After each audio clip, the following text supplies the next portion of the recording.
rest to our team or feel free to. But even then, I will say that it slowly piles up and contributes to the scaling of the collection. All right.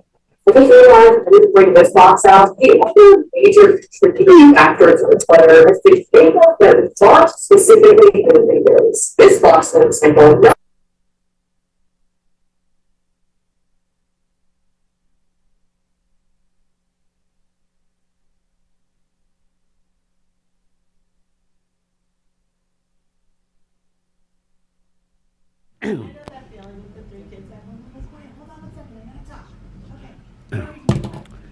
Okay, you're on.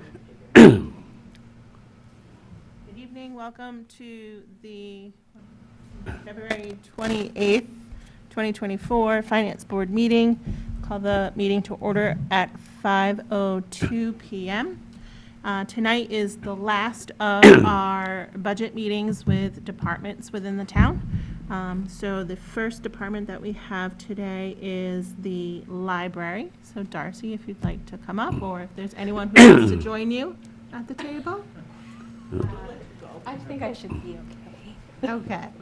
And I believe the only person that you probably don't know from last year is Mark. He's our newest member to the finance board, so. Okay. Welcome to the finance board. You're familiar with the process. If you guys can give an update regarding the library, what the past year has brought to the library, what your goals are for the future, and then Okay. walk through what your budget request is. Okay, so this past year we've seen an increase in programming for all ages. So that's really going to be our focus moving forward as well. So the programming includes both socialization and literacy for the children, and for adults, we have a lot of authors. We have the occasional person who comes in to speak about movies, which is really fun, but because that's an ongoing series. But we have connections to a publisher called Kensington, and we get a lot of authors through them for free, which is really great because they're a mainstream publisher. So we want to continue modernizing our resources for patrons. We have technology appointments that we provide. One of our library assistants provides those, and he also does programming through the COA. So they'll book him to do a technology class, which I think is great. We're going to try to provide more digital resources and try to connect more with patrons over social media. Let's see. We also are trying to reach out to more vulnerable populations as we see an increase in diversity. We have a bit of increased diversity in Groveland, but also we do have a lot of people from other communities come over. So we want to be able to serve them as well, just because that's part of all requirements for mass public libraries. That's for state aid. We should be able to provide resources for everybody. Yes. Any questions? No, I mean, I know I'm on the mailing list for the library. I don't get in there far enough, but I do see all of the activities that are available to the residents, and I know that, you know, a lot of people take part in those. So Yeah. very appreciative of all the offerings that you do have. Yes. It's been fantastic. Like I said, the numbers have been increasing for everybody. And for adult programs, we've actually moved to mostly hybrid. So even people who can't make it in, they can view our programs on Zoom, which is a great way to add accessibility. I think also too, like I just got the electronic library card, so now I can use, is it Libby, right? Mhm. You guys are a part of to Yes. read books, so. Yes, we are part of Libby through our entire consortium. So we take part in funding the materials, the books that they get, and magazines through Libby.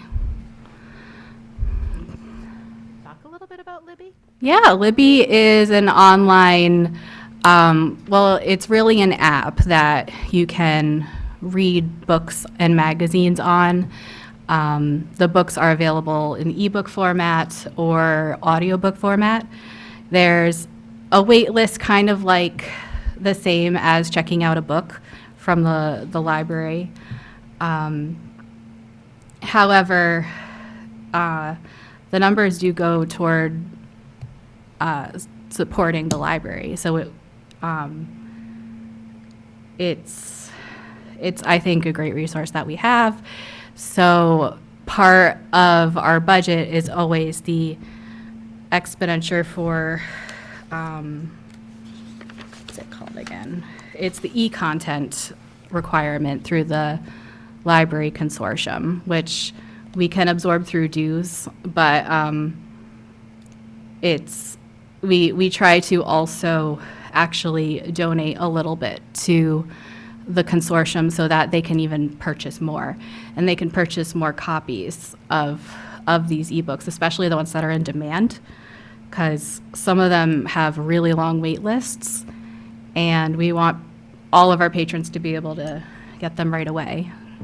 So we try to support them as much as we can. We also have a program called Hoopla, which is similar. It also has ebooks and audiobooks, but there's no wait.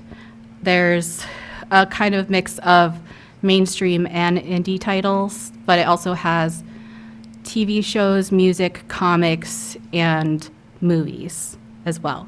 So that's worth checking out if you have a library card, because, like I said, there's no wait, and the quality is the same. So it's a great resource.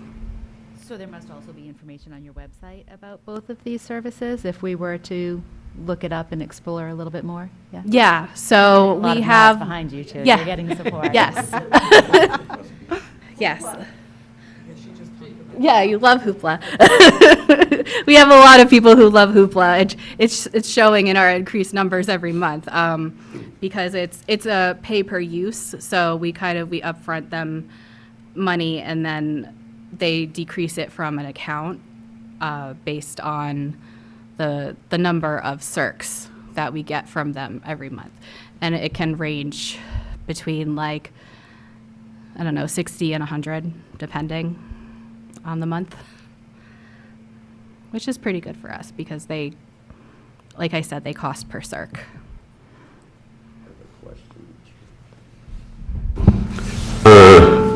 I'm looking at numbers, so Yeah, let's talk about it.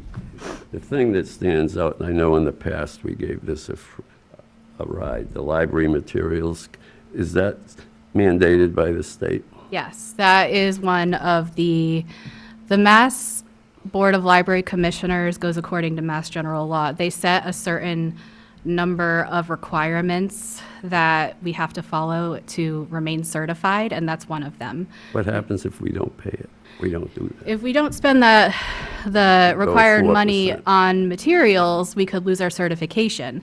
And that means not only do we not get state aid, our patrons can't check out books from other libraries. Well, the state is good at doing things like making towns spend more money, okay? And it's not acceptable. We have early voting. Who does that for 5 days, okay? That's another mandated thing, okay? It's ridiculous. The state, I want to see representatives. We're going to call those two people and have them come in. I've had it. Well, ours is really set by the Massachusetts I don't Board of care. Library Commissioners. What do they do? Do they work in a library? They have, Or are they a yeah, a bunch of lot of them are bureaucrats? former Are they a public bunch of librarians. bureaucrats? Okay. Yes, they're librarians. Well, I'll tell you, the budgets are getting real skinny here. And now Yes. we've got that other thing coming along from the state, that you have to have more affordable housing. And Healy is taking Milton, Mass. to task and trying to bring them to court to force them in on this MBTA farce. We've got to get some answers here. It's not working anymore. I'm not Yeah. picking on the library, but Okay. if you didn't, did you spend, you got to plan on spending the 55,000. So what would you spend the 65,000 on? Do It's, you have a list? yeah, it's all items that patrons can check out. So, like I said, the e-content, like I just talked about, the physical content like books, periodicals, music, movies. We are increasing our library of things, which consists of things like a boombox, a guitar, a ukulele, a Nintendo Switch, and more than that. There's so many games too. But anything that patrons can check out, that goes under materials, whether it's online or physical. And it is a formula mandated by the MBLC. And it's a certain percentage of the prior year library budget or the overall budget of the town? Or is it just? It's the library, technically, it's the library's budget. I've always factored it in as the previous year because it's really, if you do it that way, it's based on a 2% increase. The reason ours has increased that the $10,000 is because of the generous staff increases that we were given this year. It increased our overall budget, so that's why it's increased that much. It's 19% of what we have now.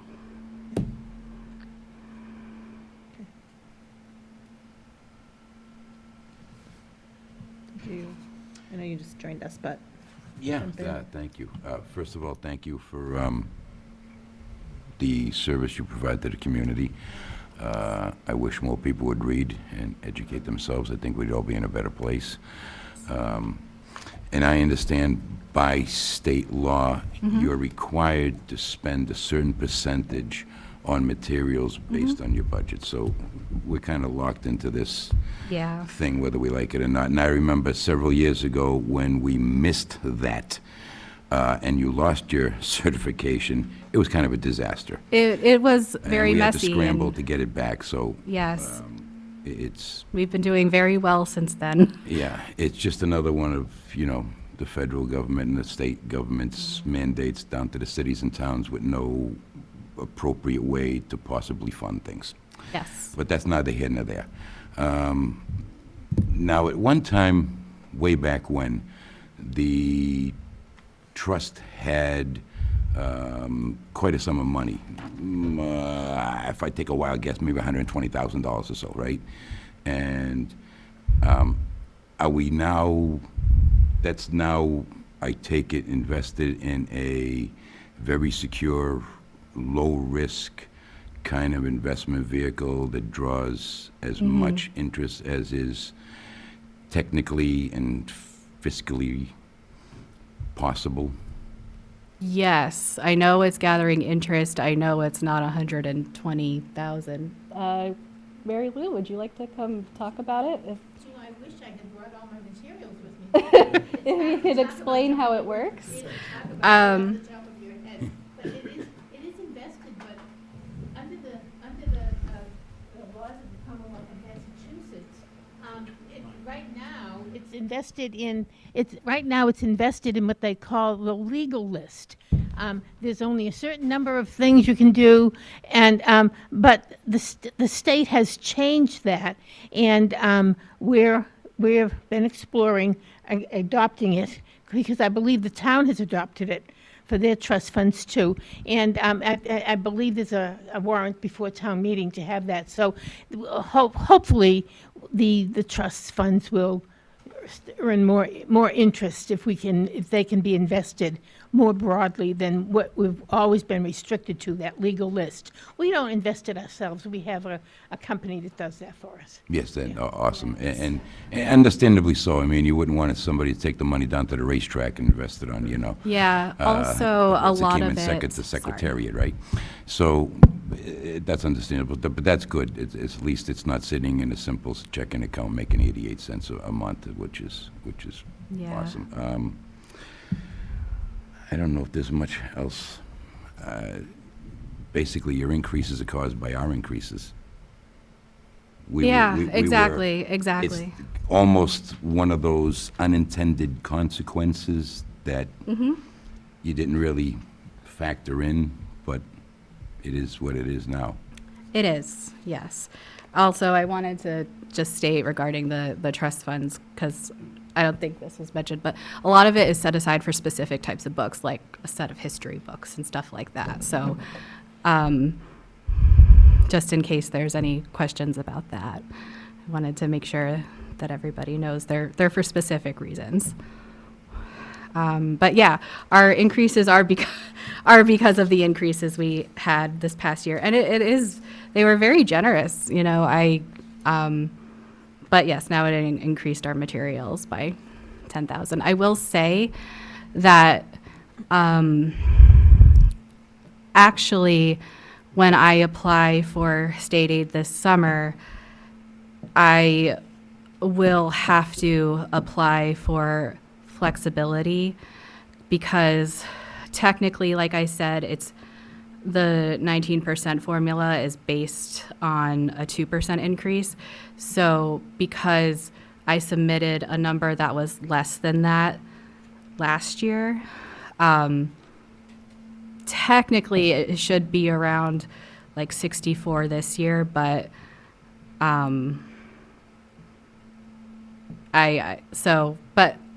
will have to do that. And fortunately, we are open the amount of hours that we'll need for that. So we're lucky that way.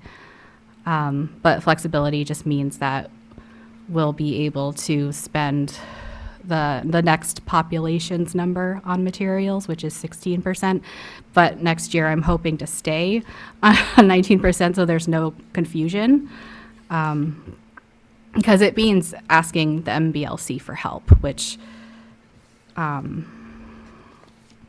we don't want to have a pattern of asking for, we need help, we're not doing well.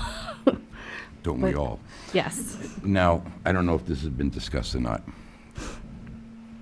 It's no big secret that the town right now is struggling to balance the budget, right? Yes.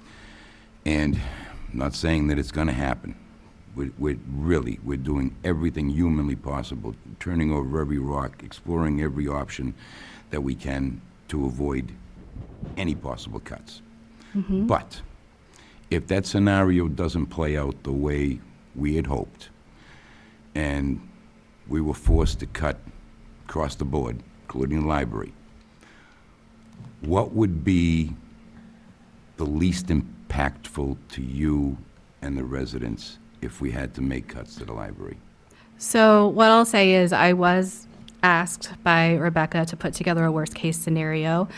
I will be meeting with the trustees next week because their bylaws state that any budget or any revised budget I should bring before them and they vote, and then I send it to the FinCom. So what I would request is that we at least meet the municipal appropriation requirement, which is also a requirement through MBLC. It just means that it allows for a cut, but ensuring that the cut isn't disproportionate. So our municipal appropriation requirement is $314,000, so that's still a cut.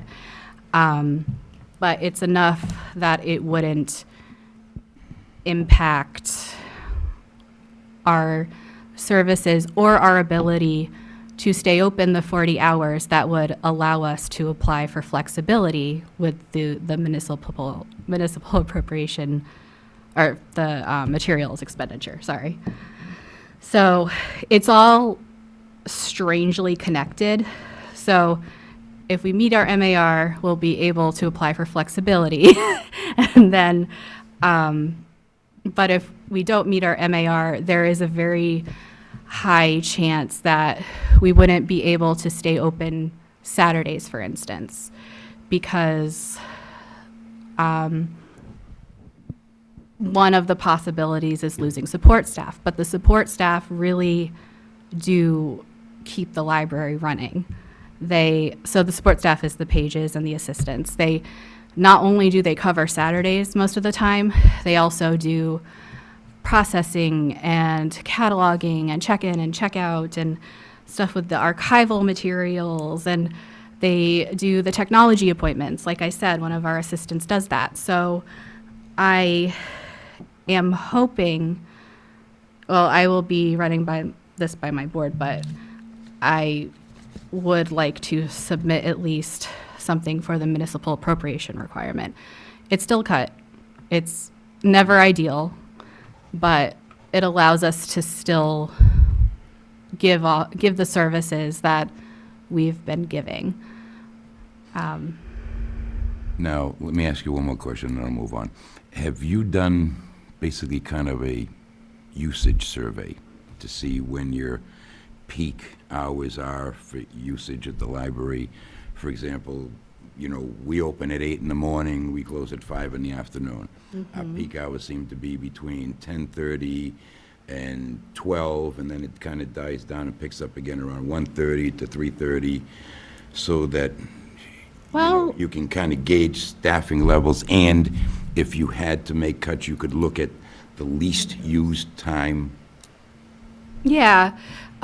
So I actually plan to do something like that for our strategic plan. What are the hours that you most use the library? What are the hours that benefit you the most?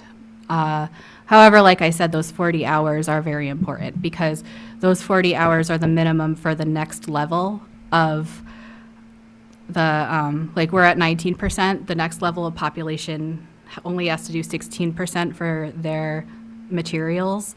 But because we're open the 40 hours, we are able to do that 16%, but only if we're open the 40 hours.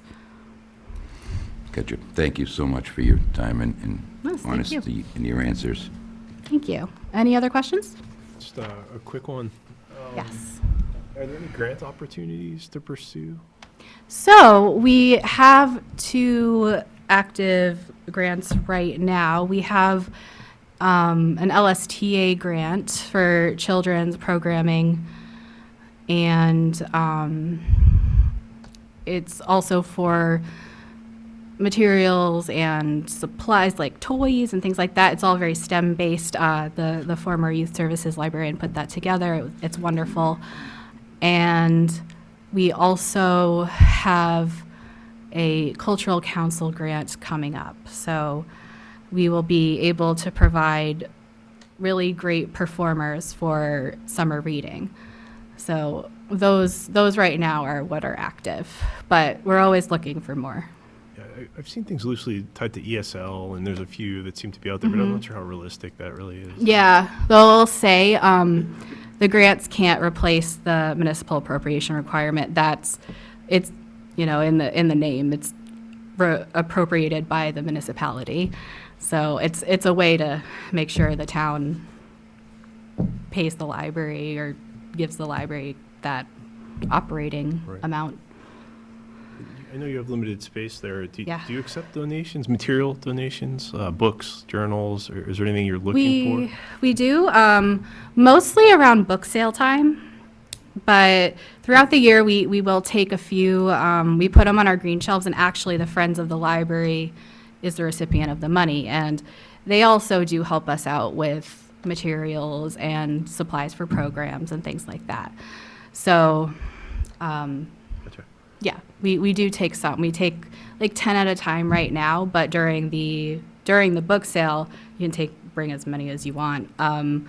But we usually put either local authors or newer stuff on the shelves. Sure. Yeah. Thank you. Yes, the archival stuff. If you have archival materials to donate, definitely come to me. Okay. Thank you. Oh, and the Library of Things. If you have things you think might be cool for the Library of Things, I've seen anything in the Library of Things, like a sheet pan and I was just going to say, that was one, like cooking stuff. cooking, different pans Yeah. for, Yeah. special events and We stuff. we like you said, we have Do you need yeah a sewing we machine? do have a sewing machine, Does it work? as far as I know.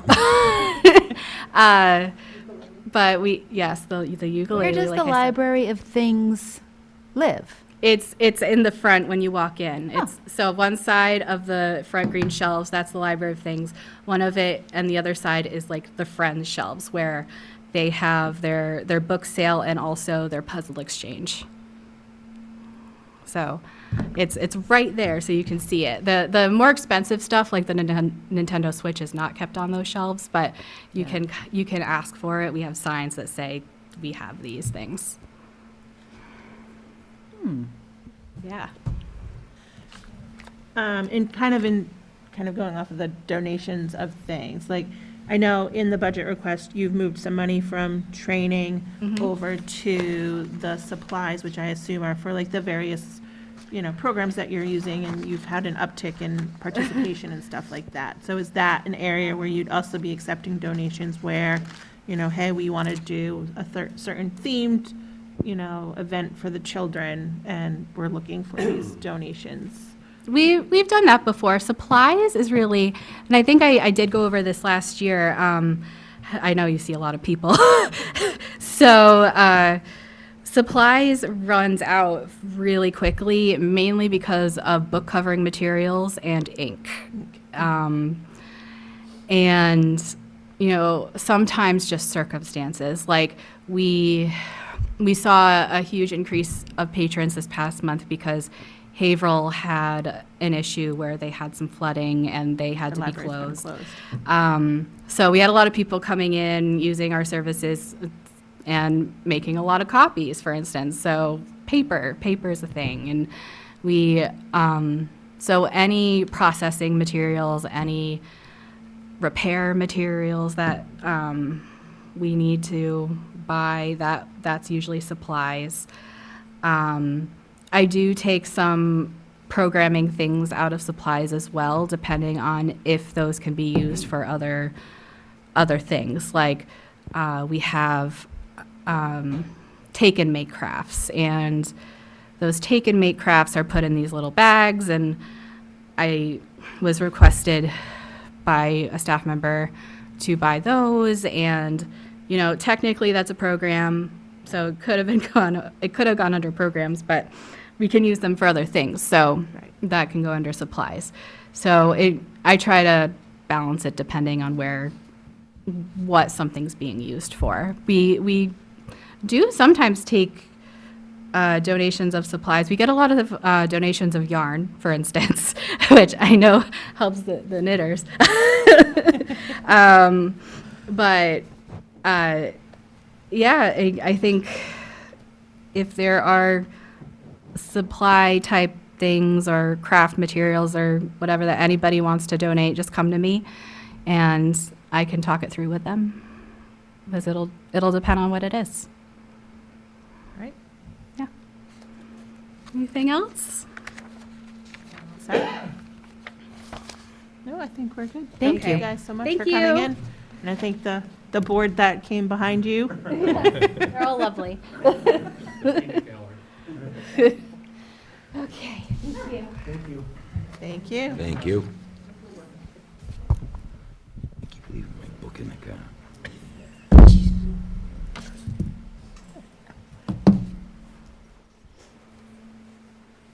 Colin, the floor is yours. Let me return this. Has its own shower cap.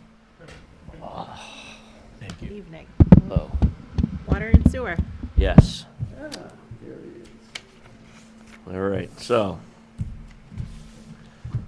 we have two budgets, the water budget, the sewer budget. It's pretty straightforward, in my opinion. You'll have to forgive my first attempt at ClearGov, which is not my favorite thing, but so the budget you're looking at is different than my budget that I'm looking at right now, because up until this morning, I'm still getting information in, and I can't go in ClearGov and edit the information you're looking at. So the Can you just give, Yeah. because Mark is new, can you Okay. just give him the 70/30 Okay, situation so to kind of bring him into? the way we operate, we're an enterprise fund, so we're only funded by our revenue from water and sewer bills. We get 0 tax dollars. So our budget is split 70% water, 30% sewer. Along with that, you know, if we're buying something that is only sewer related, it only comes out of the sewer budget. If we're buying something that we use for both, then we split it 70/30.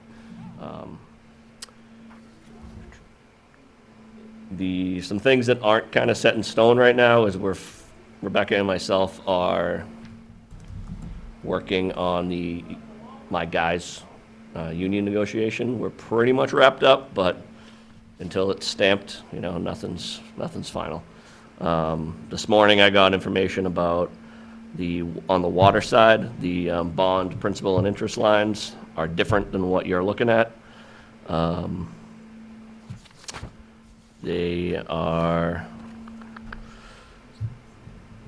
The principal line will be 234, 172.50. And the interest line will be 77, 312.50. The short term, Uh, the long term. So you're looking at an even older version than the one I am. Disregard short-term and long-term. Okay. It's just principal and interest now, because initially, we thought we were gonna be getting a bond anticipation note, which is a short term, and then I was told we weren't gonna get that, and now we're back to having a ban. So 234, 172 and change. Yep, and 77, 312.50. And basically that is the Chestnut and Union Street ban that we have for $360,000, and a $600,000 ban for water exploration / well drilling. We thought that was going to be enough money to entice someone to purchase the bond. Apparently, that's not the case. So we're back to a bond anticipation note, which is different. So that's pretty much the only change, other than, you know, the union agreement, which should be done, but the selectmen still have to stamp it, and that will finalize that. Other than that, we got a lot of things on the horizon that are going to be happening on the water side. We got a lot of irons in the fire for where we're going to get our water, what we're going to do to it, as far as filtering it or not filtering it, buying it from another town, if that's an option, drilling a well to get water that has less minerals. That's our main problem, is our iron and manganese content. We're also in the process of doing a lead service line inventory, which is mandated by the federal government. So that's going to entail us going and identifying every single pipe that feeds everyone's house in town, finding out what the material it's made out of on the homeowner's own side and the town-owned side. And not just a problem for Groveland, but for the problem for the whole country. Historically, records are not the best. So it's going to be a little bit of work, but it's a phased-in project. The first phase is we just have to make a list and try to identify everything. Phase 2, which will be, you know, a couple of years down the road, we have to physically go out and start confirming in town, digging holes in people's front yards, taking pictures, getting our hands on everything. But that's not for probably 2 years at this point. Obviously, if you know what they have. Yeah, then so the newer stuff, You're not digging in people's yards. yeah, no. new stuff, you know, within the last, say, 10 years of how long I've been here. We've done a fair amount of water main replacements, so that's really easy. We have physically already dug those up. We put in new stuff. So we know that's copper. We don't have to worry about that. The person who I replaced, when I first started, he worked here for 49 years. So he's a wealth of knowledge. So we're going to be able to use him and some, you know, written documents that he can provide to us that might alleviate some of the hole digging that might have to happen. But it's just a process that everyone in the country has to do, and it's just going to be time consuming. But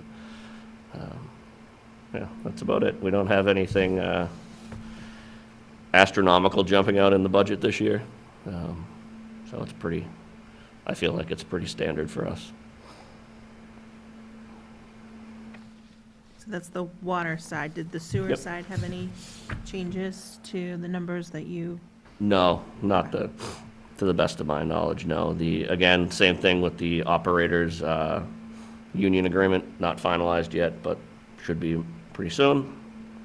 Haverhill, you know, we pay them obviously for the amount of sewage we pump to them, and we pay a percentage of their capital fees for the plant. That's going up a little bit. They had given us some bad numbers last year, so we're just playing catch up on that, so that we have enough money to pay them.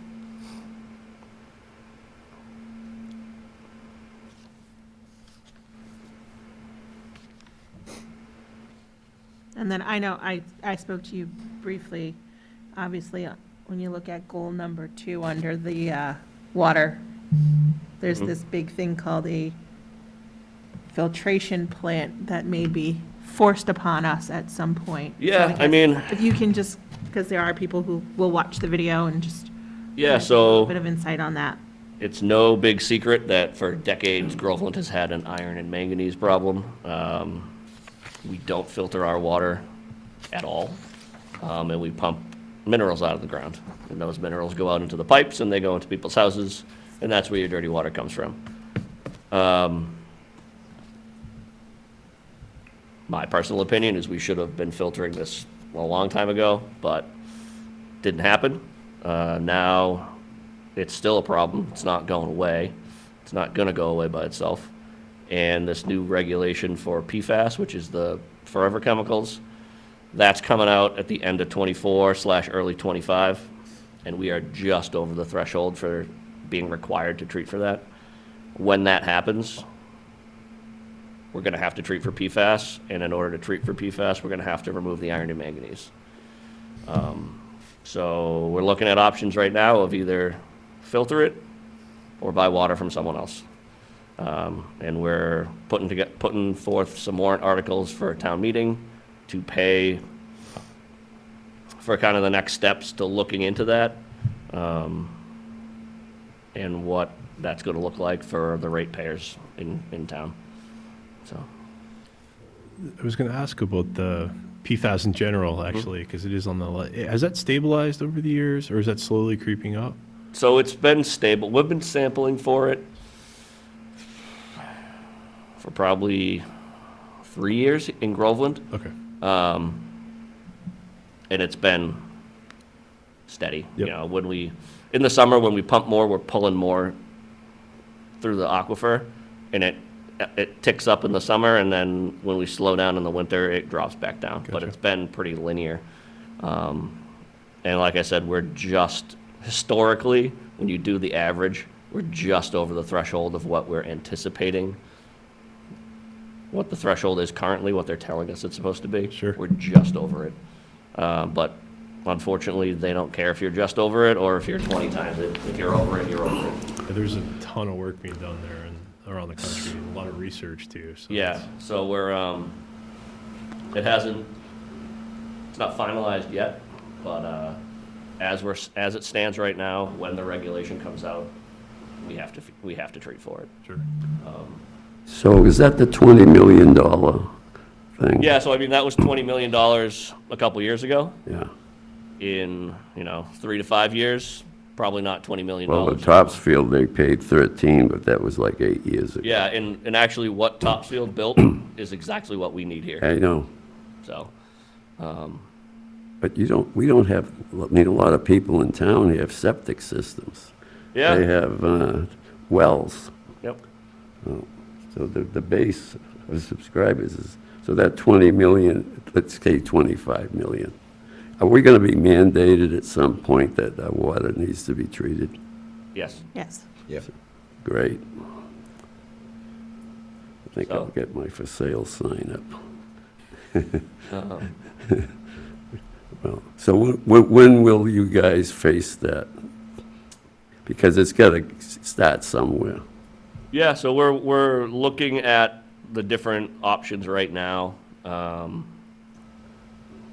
You know, no matter what we do, it's gonna cost money. Oh, I know, a lot per subscriber. Yeah, and we have a small subscriber base. Yeah, I know that. And we have, you know, little to no commercial to offset that. Yeah, But, you know, it stinks, but we literally have no choice. So, I mean, I'm not gonna be one fighting the federal government saying we're not doing this. Why not? That could be you, Bill. Well, welcome aboard. We live and die by what the EPA and DEP tell us we have to do. So if they tell us we have to do it, then we have to do it.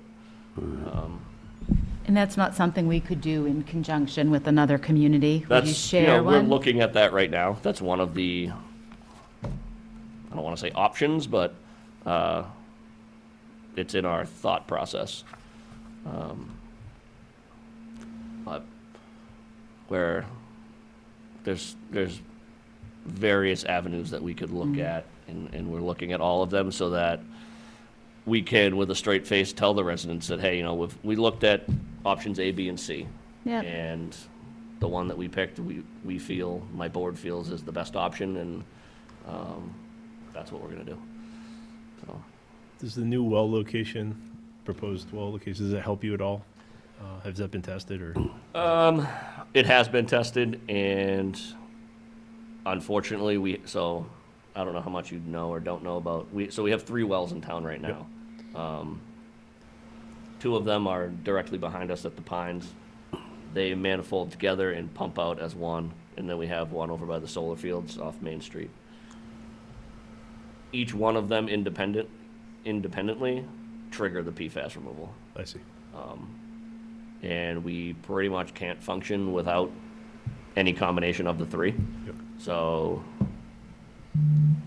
yeah, and we're in the process of looking for a new well. We've dug wells, we've drilled test wells in various locations throughout town. We can't get away from the iron and manganese that's in the soil.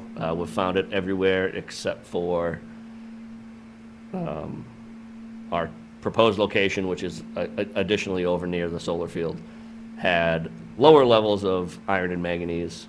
But unfortunately, even if we develop that, it doesn't get us away from the one down here, and the existing well over at the solar field. So there's no way around it, basically. It's everywhere. So yeah, we're looking at what we can do, different options. But we just had a board meeting Monday night, and, you know, came up with I don't know, call it a third option of something that we're gonna look into. But it's expensive, and no one wants to pay it, but I live here, I don't wanna pay it either. So, but, we don't really have a choice, so. What is, you're referring to PFAS? PFAS. I honestly can't even pronounce it. It's pre-fluoro. So it's some sort of a mineral or something? They call it a forever chemical. Yeah. It's a chemical that for a long time was in everything. It's on like your nonstick pan. It's in Tyvek clothing. Oh. It was in everything, so it's everywhere. And then it was in firefighting foam.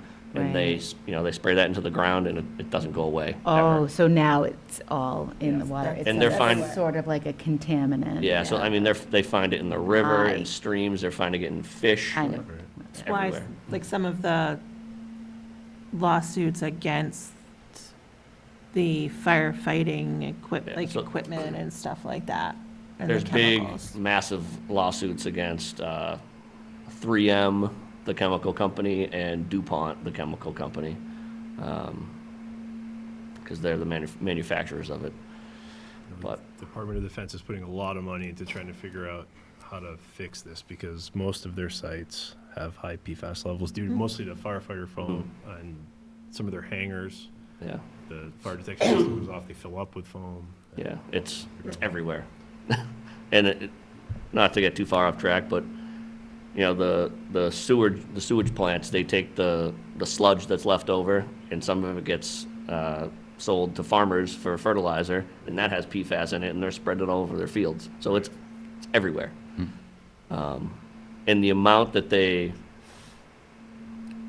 level that where we're going to be required, like the threshold number, is the equivalent of like 2 grains of salt inside of a football stadium. It's like minuscule. So we have to build a $25 million treatment plant because of this Yeah.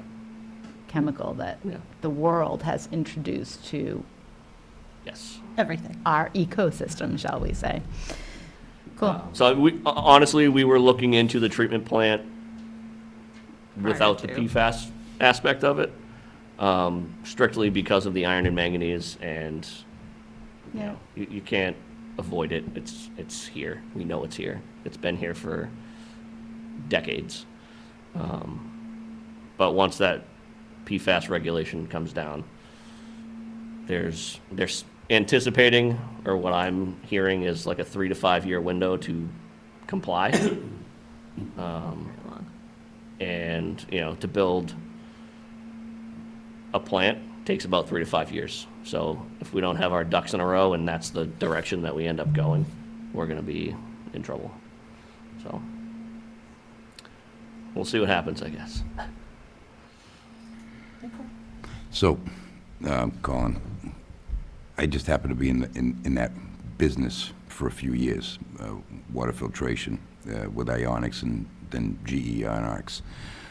We built desalination plants, a lot of municipal potable water plants, and there's, along with the $20 to $25 million capital investment in the water treatment plant, there's also, depending on what type of filtration system you go with, EDI, reverse osmosis, membrane technology, there's an additional, could be $1 million cost a year in maintenance. Yep.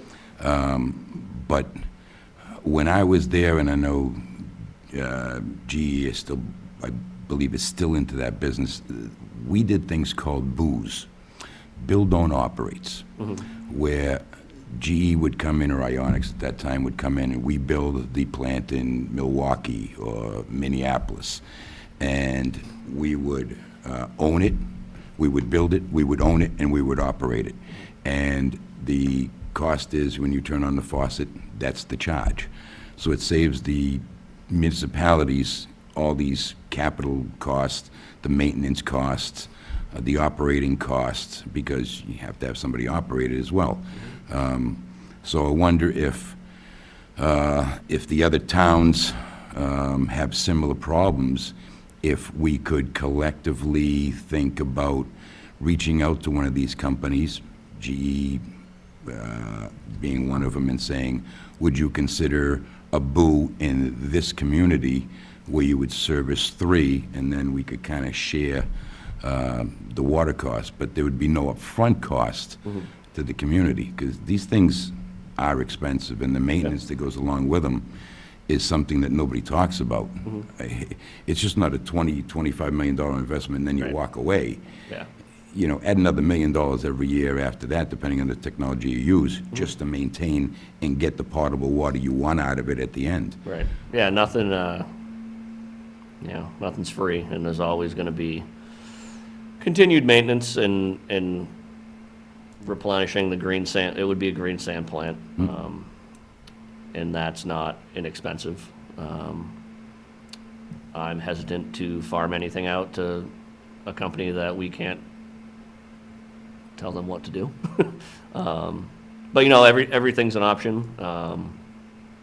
Unfortunately for us, pretty much everyone around us already filters water, except for us in West Newbury, who buys water from Newburyport, who filters it. It's an avenue that we haven't explored. I don't know much about that, but sounds like you do. It would save the town an awful lot of upfront money. Yeah, so, you know, saving the money up front is great. And the operating cost over time Yeah. as well. You know, obviously that would add something on top of our rates as well. You know, nobody does anything for free. Right. I'm not saying they would either, Yeah. but And that- it's an that- alternative. Do a lot for free. All of us sitting at this Oh, table are in back here I know. for free. But besides that point, it's a way to, you're going to pay those operating costs, whether we pay to build it, own it, and operate it, or not. Right. This is a way to basically get out of those capital costs for 20, 25 years is what typical contracts run. So they have, you know, a revenue stream that's long-lived. And, you know, we basically just turn on the faucet and that's how we get charged. It's just, you know, again, another avenue you might want to explore only Yeah, because I'll look into it. I don't, nothing should be off the table at this yeah, point. it's, you know, like you said, no one does anything for free. So we can look into it. But over the cost, you know, if you looked at the, what would you call it, the future value of the present sum of money cost versus, you know, somebody build, own, operate over the course of 25 years, we may financially be, you know, better off than trying to do it ourselves. Yeah. It's funny, it's a statistical analysis, financial, Yeah. you know, thing. We'll have to look into it. Yeah. Let me know if you want some help. I love crunching numbers. You're a numbers guy, right?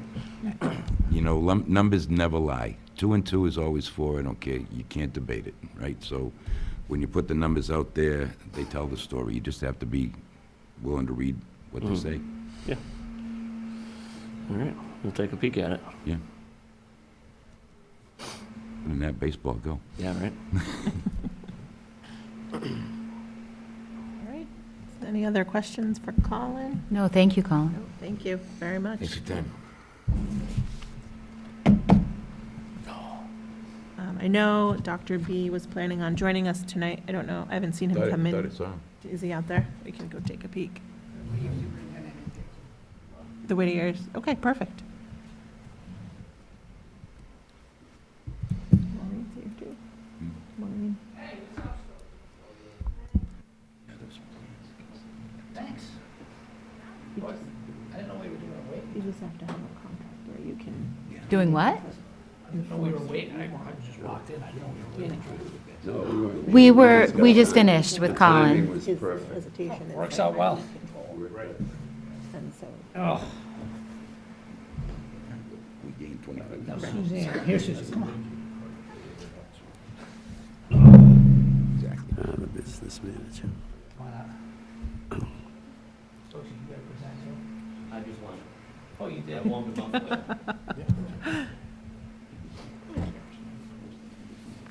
We'll see about that. Yeah, right?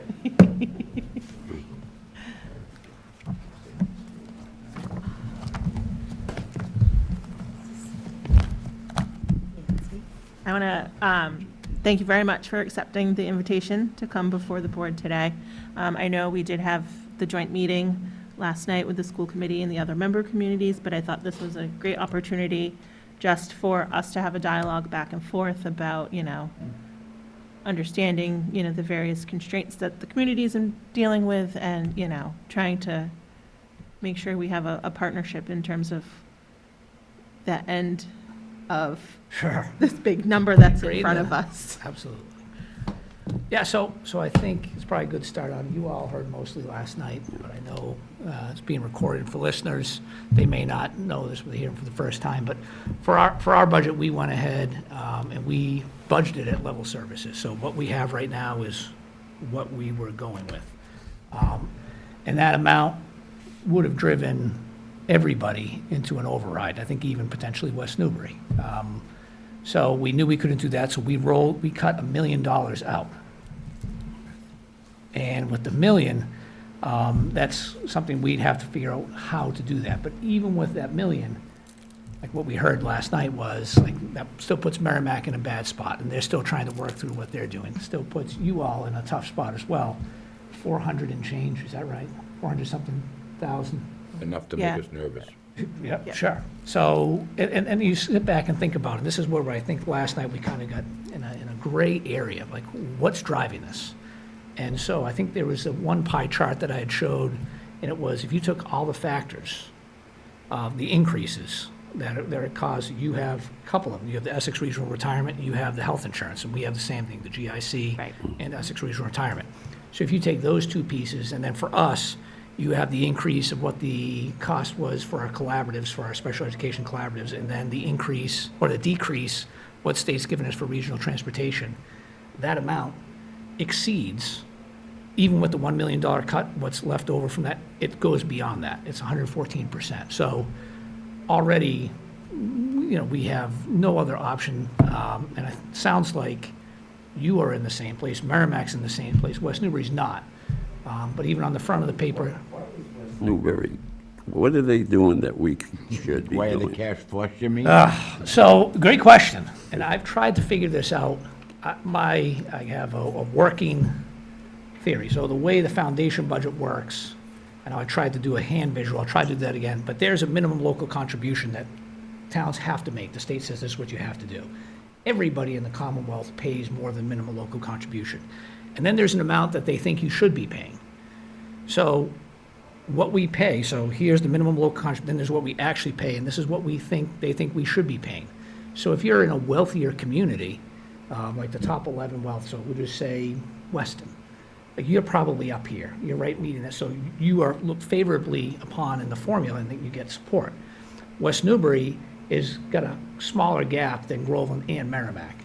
And I believe that's a huge piece combined with the perceived wealth, and that is a huge piece for us. Groveland and Merrimack are very similar. I bought my house in Merrimack 5 years ago.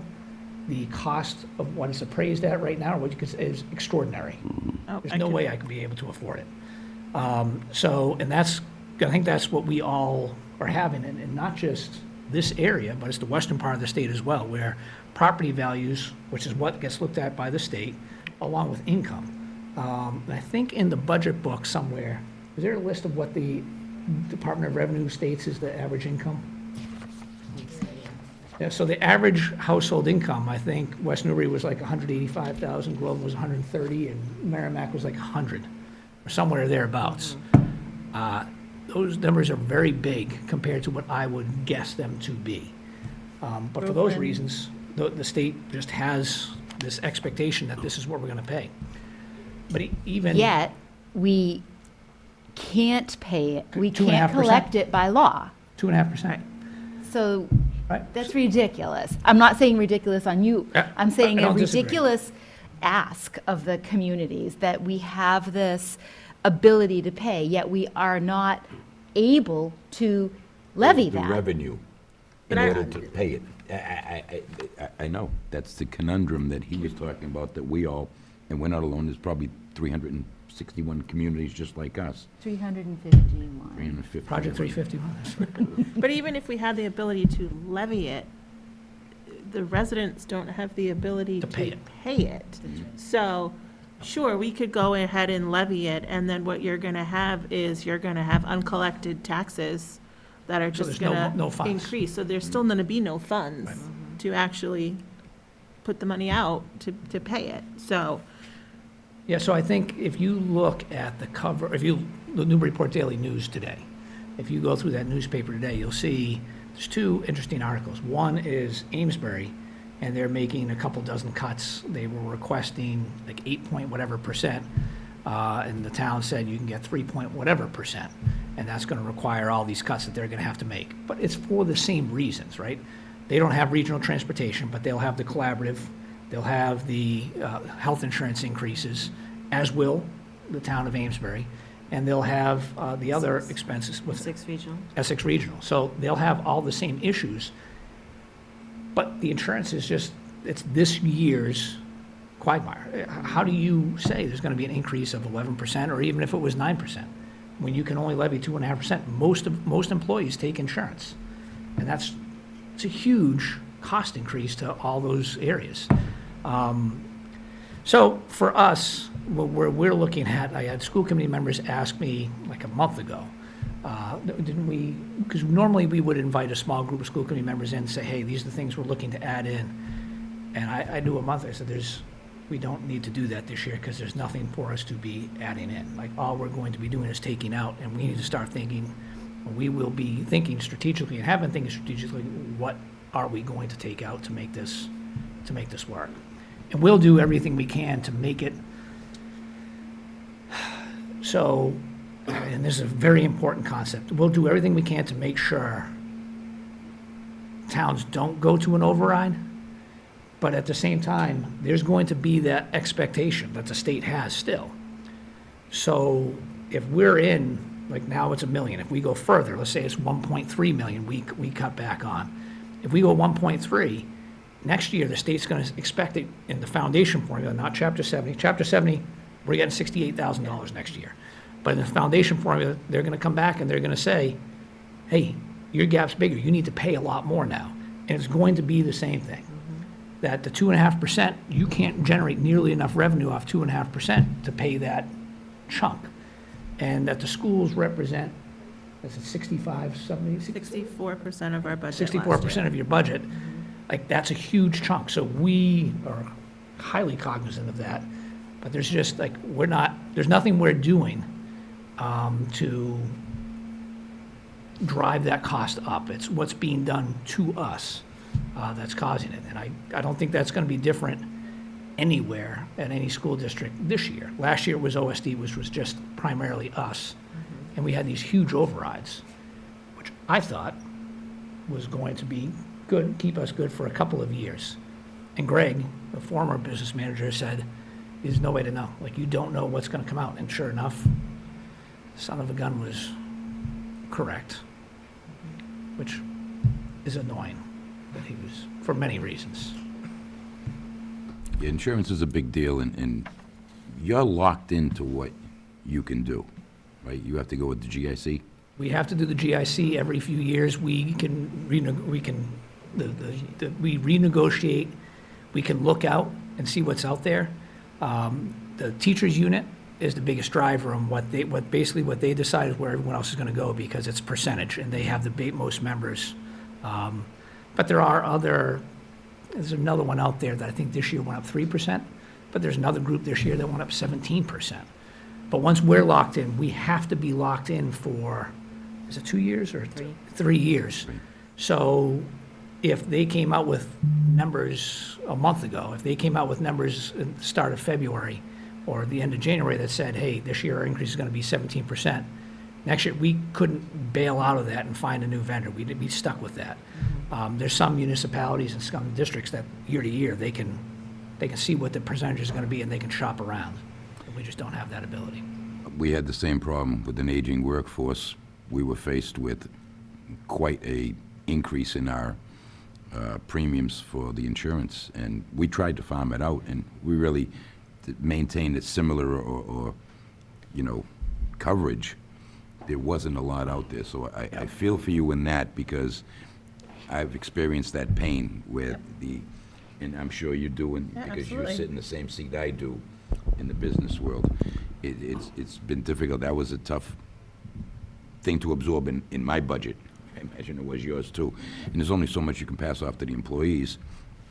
And for us, we cover 75%, and the employee covers 25%. But somewhere along the line, somebody has got to understand that this is not sustainable, 100%. neither in the short term or in the long term.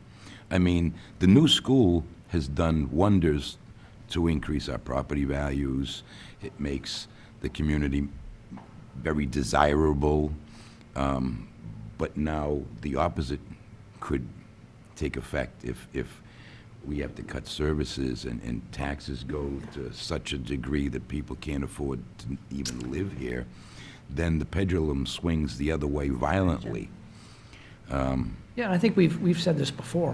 Where do we go, I guess? That's a great question, and this is kind of the conundrum we were talking about last night, like, what do you do? So from a school district, if you were to, like, who asked that last night? Did you ask last night what happens with a school district? Do they, can you, Asked what? can you run buses, can you close down I think schools? Rebecca Oh, asked that Rebecca the other asked. Oh, day, sorry, sorry. yeah. This question came out was. can I you- asked last night why you don't, why everybody else does school choice, why it's a bad idea Right, for right. us to do it. Sure. Sorry, I didn't mean to interrupt you. No, that's okay. But it's, so you can't, you have to keep the schools open, right? That's not up for grabs.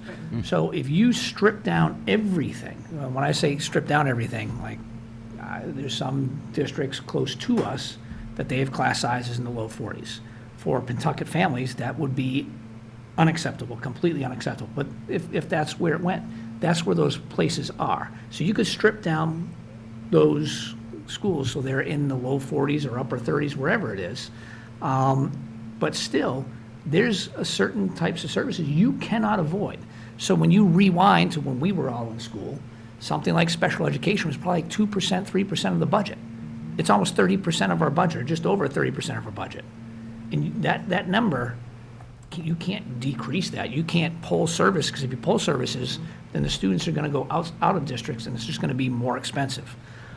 So it's that huge conundrum of what are we going to do to address the problem?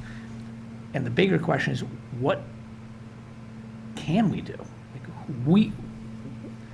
What's happening to Groveland, what's happening to Pentucket, what's happening to West Newbury and Merrimack is nothing that you all did for them. Like, there might have been positions that were hired that might not come back for us, and I suspect it might be the same for you, but the numbers are being forced on us by the state, and it's like, we understand it's an economic situation, but until things change, until there's a recognition that the North Shore, particularly the North Shore and the western part of the state are suffering, and we're getting crushed, the veteran communities are getting destroyed, nothing's going to happen. And like I said last night, like, there's, some of our legislators are receptive on some areas like regional transportation.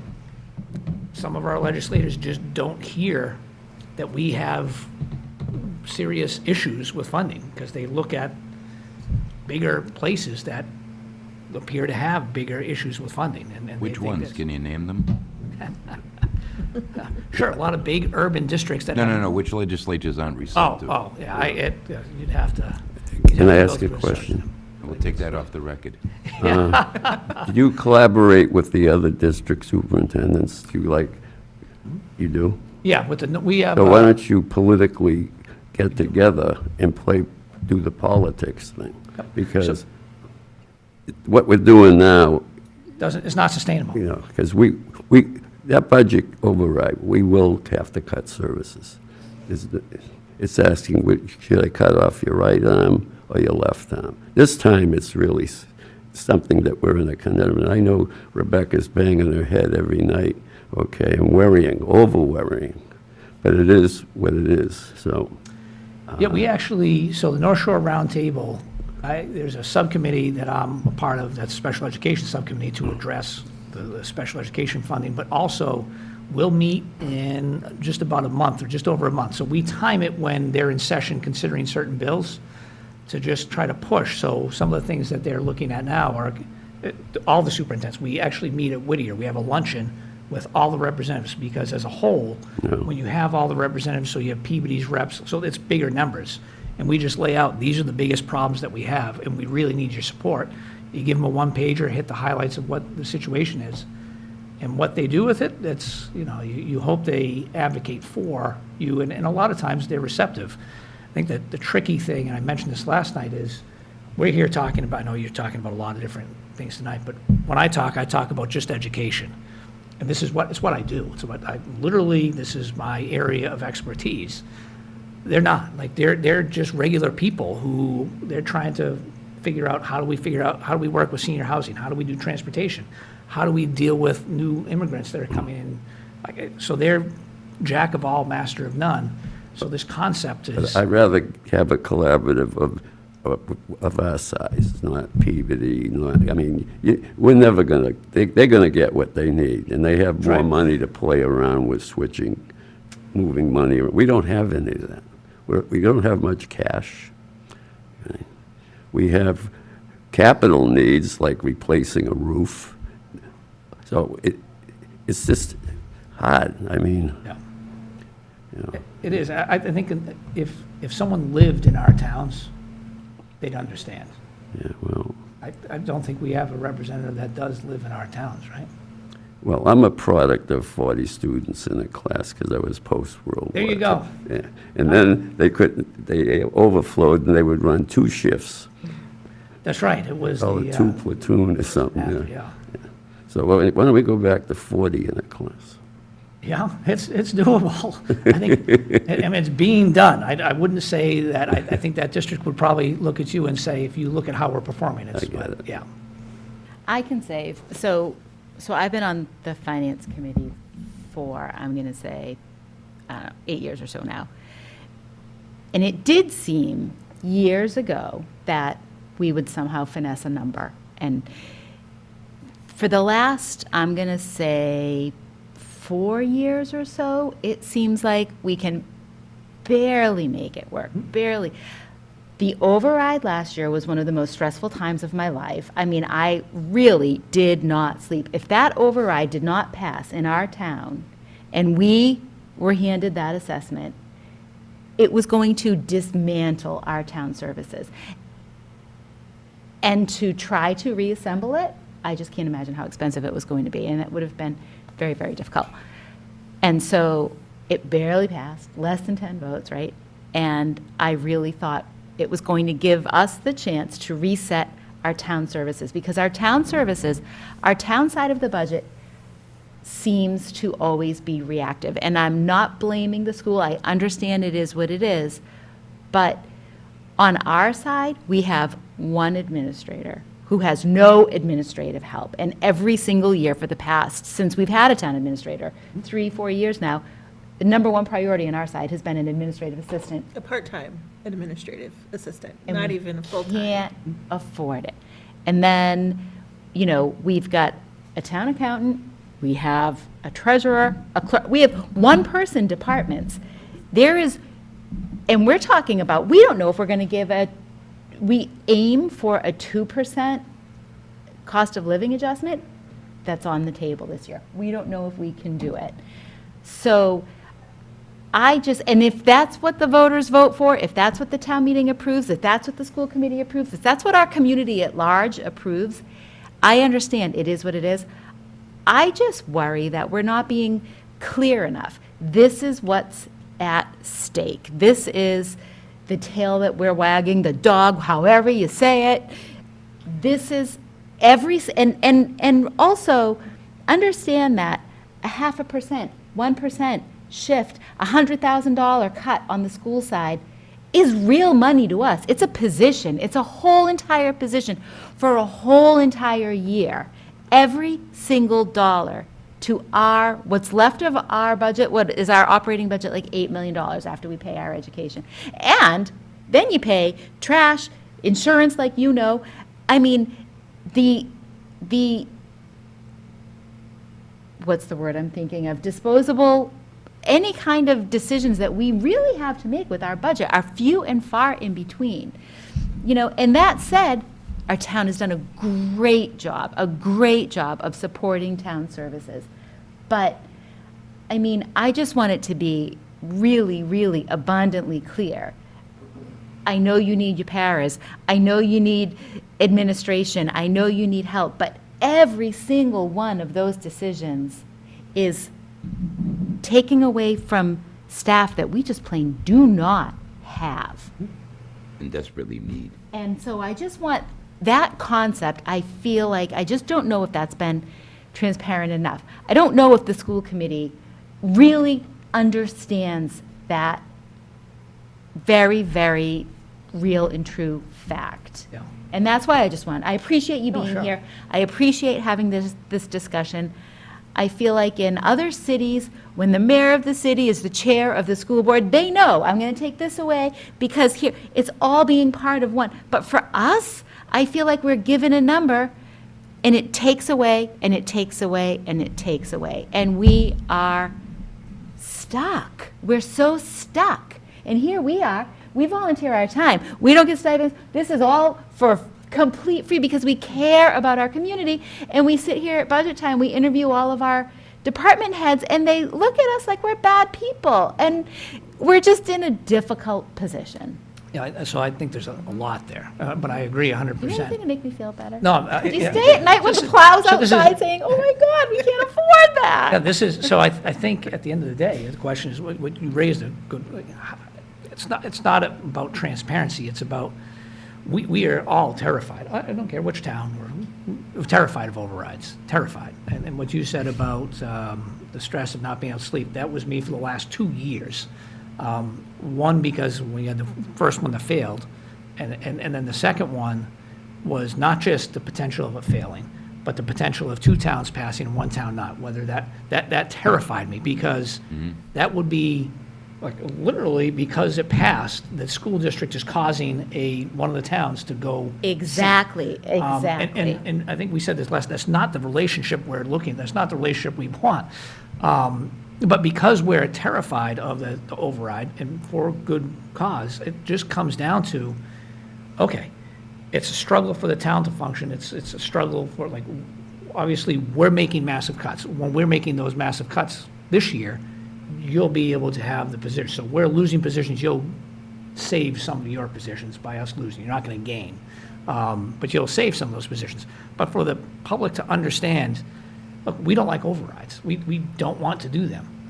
But we aren't getting money. We're getting $68,000 from the state, from Chapter 70 money. That's it. And that's what we'll get next year. It'll be $30 per student. That's it. So someone asked yesterday, can you project out what your, sure, $68,000, thereabouts. So if the public understood, we can't pave your roads, and we can't have classroom sizes of the low 20s because this is all we're getting, like, then they have to make a decision eventually, right? But none of us want to go there. So we're in a really bad spot where that 2.5%, which exists, is just, it's a limiting factor that crushes all of us. And I thought for sure, I think the last override prior to last year's, the last successful override, was 7 years. There was a span. And the reason why, when you mentioned, like, there had been, like, finessing, it's because our population had been decreasing. So we were able to finesse by, don't replace all these retirees. So people retired, you just didn't fill the positions. But then our student population last year went up, and now it's on this upward trajectory, small, but we've stopped the decline, so you can't cut back anymore without having a big or a significant impact. But it is, like, But there's a we're very chasing large that. amount of fixed costs that are not going to change regardless of how big the student population is. Sure, there's utility, utilities are gonna be a fixed cost. Transportation probably is going to be a fixed cost. Those things just, and salaries are going to be, now, you can subtract from salaries, you can add salaries based on people you subtract or add. But yeah, those are all gonna be there. User fees, bus fees, transportation fees, I paid for my kids to go to full-day kindergarten, that's gone away. Maybe user fees, putting some of the costs back on the people who are. They use it. Then, and maybe that's how you get more of the community engaged in the issue. Because we are in this room dealing with the issues. Maybe the way to harness more engagement is, and also share the costs a little bit, maybe more equitably, would be considering more user fees. Yep. And that could be a two-edged sort of prong, get the revenues in and get people to engage in the situation. I think so. I think because you've been to all the meetings of the last few I years. go to all of them. I don't Oh, have but- time for this. But you're aware, so that was one of the things we did 2 years ago when it failed. We increased the before and after school program fees. Yep. We increased the user fees, and there was no cap. So I know we had a family that had 3 kids, they were paying like $3,500, something Yep. exorbitant, but that's what it was. So we put a cap on it, but the fees for the before and after in athletics have remained where they are. And so, yes, to increase awareness, you could say, look, here's the fees. The question always is like going over the Tobin Bridge and paying $1. Like, you're only supposed to pay it for so long, and then once it's paid off, you're supposed to, like, not pay anymore. But it becomes a source of revenue. So I think if we did something like that, it'd be, hey, we're going to put this in place. And we talked about this last year, like possibly for all clubs' activities, just putting in a fee for each one to cover some of the expenses. There is, of course, the obvious downside that there's going to be some students, even though we offer, any student who can't afford it, we offer the opportunity to get a waiver. They go to the business manager and they figure that out. But people won't do that all the So, time, so you'd have a decrease, but. So, but then does the question become, is offering that, user fees for clubs like that, something's available, even if they don't take advantage of it, it's there, versus closing a library Oh, sure. for Saturdays. That's what the give and take could possibly be. Not having full-time police patrols, that's what the give and take could possibly be for us. So it's truly our town services. And that's what I think really needs to be top of mind in all of these conversations. Even if it's not ideal at the school level, it's our reality. It's where we are.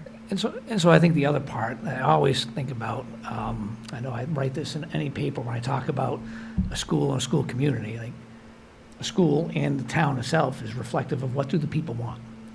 Right. And so they don't get to control the money, but if they understand what Yep. the financial situation is, they can then decide, yep, this is what we want to do, or this isn't what we want to do. Right. And I think it's just, we're always spinning our wheels, right? Because then that comes back to who can actually afford to pay it. Like, my taxes on my house in one of these towns it's insane. And I do not live in a family, but it is absurd. But it's the only way that revenue gets created to put in sidewalks, to put in roads, to put in clean water. It's a mess. It's a mess. Legislative help would be wonderful. I just don't think there's a lot of incentive to go ahead and look at it and to see what the impacts are. Although this year, again, I would encourage you, just watch the news. Read the newspaper, watch all the communities around us going for overrides. I think I said this last night, our operational increase is smaller, the third smallest of any reporting district. I know, but it's not 2.09%. The operational budget. The operational it was 8, now it's 4. For Groveland. For Groveland. Right, so for us. For but- you as a whole. Right, You're down 100%. to a 2%, but then when you factor it down into the So that, communities. right, each town's We're different. still at a 4%. Right, So each- again, yeah. Each town's a different 2.5, percent. 4, 2.5, 4. Right, if you go 2.5, it goes 5, if you go 3, it goes 6. But that number, just that number on our side, it was the third smallest of the 65 reporting districts. So they're all going to be in a world of hurt, and how they're addressing it is something that makes the blood curdle. Because if it's a municipality, they're having these conversations about what services we're going to give up and combining with the school district. If you're a regional district, it's, okay, we're either going to try an override or we're not going to try an override, and this is what we're going to be removing. I mean, It's but just- at some point, the legislatures have to realize that by the inequities in the fundings formulas between regional school districts and just a regular school district, like, there are so many, even just regular school districts, like, how many of these communities are going to go, into dire straits and cut up everything to the point that they don't have a community anymore, and then they're in conservatorship, and now the state's gonna come in and take care of, have to go in and step in. Like, at some point, the legislatures need to, like, the light bulb needs to go off that this is not working. Right? I mean, if I don't know how many times, like, people need to go knock on the door and say, like, it's going to be a lot, and I think. We need to get them at our meeting. Yeah. You get Mr. Senator Tarr, on social media, he sends out every other town he's been except Groveland, okay? So it's time to meet Groveland. So I will say Senator Tarr has been a huge supporter of us. I know, when we need but it. there's no results. Yeah. I mean, I see his picture, you know, just so, everywhere. Gloucester, Yeah, right. Newburyport, Out on- Handshaken, beautiful pictures. We need to be strong advocates. Yeah, he, in the past, he's been very good with, when something like this happens with regional transportation, he's been a strong advocate of ours, trying to make sure those funds get done. I don't expect you to talk about him, but I'm disappointed. Fair. Fair. No. The tough part is that I was trying to explain to a gentleman there last night that, you know, the reality is, it comes down to a simple numbers game, okay? Your representation is based on your population, and we have 2 representatives now and 1 senator. But when you get into the inner cities, Springfield, Brockton, Fall River, New Bedford, Boston, you are outnumbered by their representation. So when a big hunk of money falls from the sky and they decide how to appropriate that money, guess who's always on the short end of the stick? The people that have the least amount of representation to advocate for themselves, because you know in the back room, hey, listen, if you vote for my bill, I'll vote for your bill, and then we get 9 votes, okay? We get Charlie over there, and now we get 16 votes, and before you know it, the money's all gone, and the 2 representatives that represent Pentucket, well, they go home with, you know, a sack of seeds and hopes and prayers. So that is an absolute accurate portrayal of what I believe is happening right now. There is no incentive, no desire, because why would there be? If you're a bigger school district, you're getting a huge amount of funds, but it's not necessarily, again, I wouldn't look at the school district and say, you guys getting tons of money, because they're not. The municipality gets the money, and then they can do what they want with it. then they can do what they want with it, right? So, sure, Student Opportunity Act does have to go to that school district and get used, but that just means the municipality can pull back on what they were giving before. So it's, yeah, I mean, exactly correct. It's a tough numbers game. Now, if you make cuts, can you commit to us now that the cuts will not include teachers, which is the main reason why we're all here, right? To educate the kids, or student services? I mean, there's other opportunities, but the children should come first, and Sure. wherever we can cut that doesn't impact the children or their services should be first in line. So- Would you agree? Yeah, you're talking about direct versus indirect, though. I would argue that if you take someone who fixes, a plumber, like, they're not standing in front of the child, but when that bathroom goes ballistic and there's water sneak, like, we need that plumber there to fix it. So do you cut the plumber? No. So would I commit to not cutting? I mean, at $1 million, everything is on the table. You can't avoid any category. Now, I know that you know I spent 6 years of my life building that beautiful new school we have. Sure, remember it Now, well. theoretically, maybe you can speak to this. Theoretically, a big argument of mine was we're replacing 2 aging schools, 60 years, that are inefficient in every way possible, with one state-of-the-art building, energy efficient as possible, lighting, LEDs, not fluorescents. We don't have grass fields anymore. We should I don't even know if we have a lawnmower. We shouldn't have a lawnmower, right? Because you can't cut turf fields. Have you seen a significant decrease in those costs from maintaining 2 aging buildings that were just a maintenance disaster to one state-of-the-art building, as theoretically we should have seen, right? So it depends. I think all along, one of the things, yes, I think we are not going and fixing sinkholes that are happening in the parking lots and pulling in excavators and have them dig it all up and fill that in. Like, that doesn't happen anymore. And that was a good chunk of money that would, I mean, and again, because it's not a municipality, it's the town, that's the district. The district, that's us coughing up all those costs. So those issues are gone. The energy costs, we haven't fully realized all the savings yet. We haven't put up the solar, which we hope will go up sometime soon. Once that's up, I think we will see a significant savings. But we aren't sure, like, we're waiting for National Grid. We have the solar company ready to go. We have National Grid. We're waiting for them to tell us if their infrastructure, what we need to do to support their infrastructure in order to make the PV on the roof happen. And hopefully that's a small number. Was the solar funded through the building project? No, the solar, the school district's paying that out Out of of the stabilization fund. They voted that just over a year ago.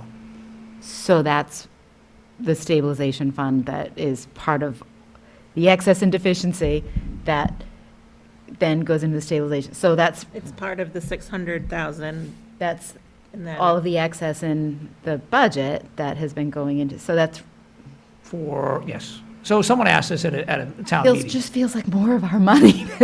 Sure, so. Should have been part of the building project, no?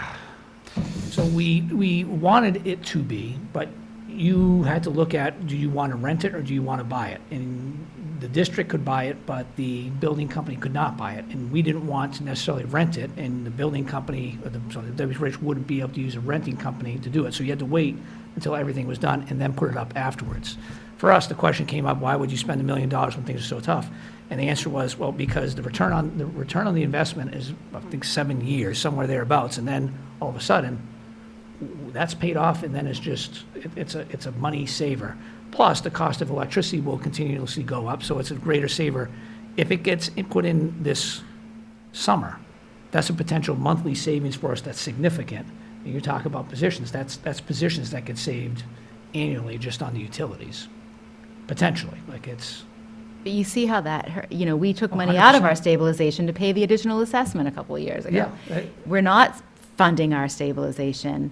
And then to hear you guys have an extra $1 million to do a fun project like solar that we would love to do, it just stings a little bit Sure, I from can- our side of the table. Sure. It does. Did you end No, up getting 5 dogs or not? I saw that. A what? Did you, The the therapy therapy dogs? I read it, the WHAV, when you lost your therapy dog, and you're like, now I want one for every school. And I was No, like, so, yeah, that was, the therapy dogs, Pawtucket Ed Foundation's helping out with that, which is nice. But the therapy dogs, we didn't lose, Dice is retiring. retired. yes. You lost him from the school, We're yeah. losing Dice, and then each school, yes. So I guess, I mean, I don't have a problem being blunt. So if you go out to the community, what they see with the announcements that are made in the media is we're hiring a new director of this, a second director of that. I go through the budget and there very well could be reasons, but, there's, again, this is a preliminary budget, but increases to, certain groups of teachers that are equivalent of $500,000 this year when you compare it to last year. So I think a lot of people in the community look at this and say, what are you doing? Are you actually aware of what the limitations are? If you're putting 600,000 to your stabilization and, the town puts, maybe nothing this year. And then. Nothing, and we desperately need to, because we have roofs. I mean, solar is a great idea, we'd love to do it, but we have, Gotta put new roofs We on need- first. But then go back to the E&D last year. Again, the budget is estimate. You're happy when it comes in under, but 2 of your communities needed an override. Your policy is your policy, understand that, just like Selectwoman Castronella said last night, it's a very strong policy.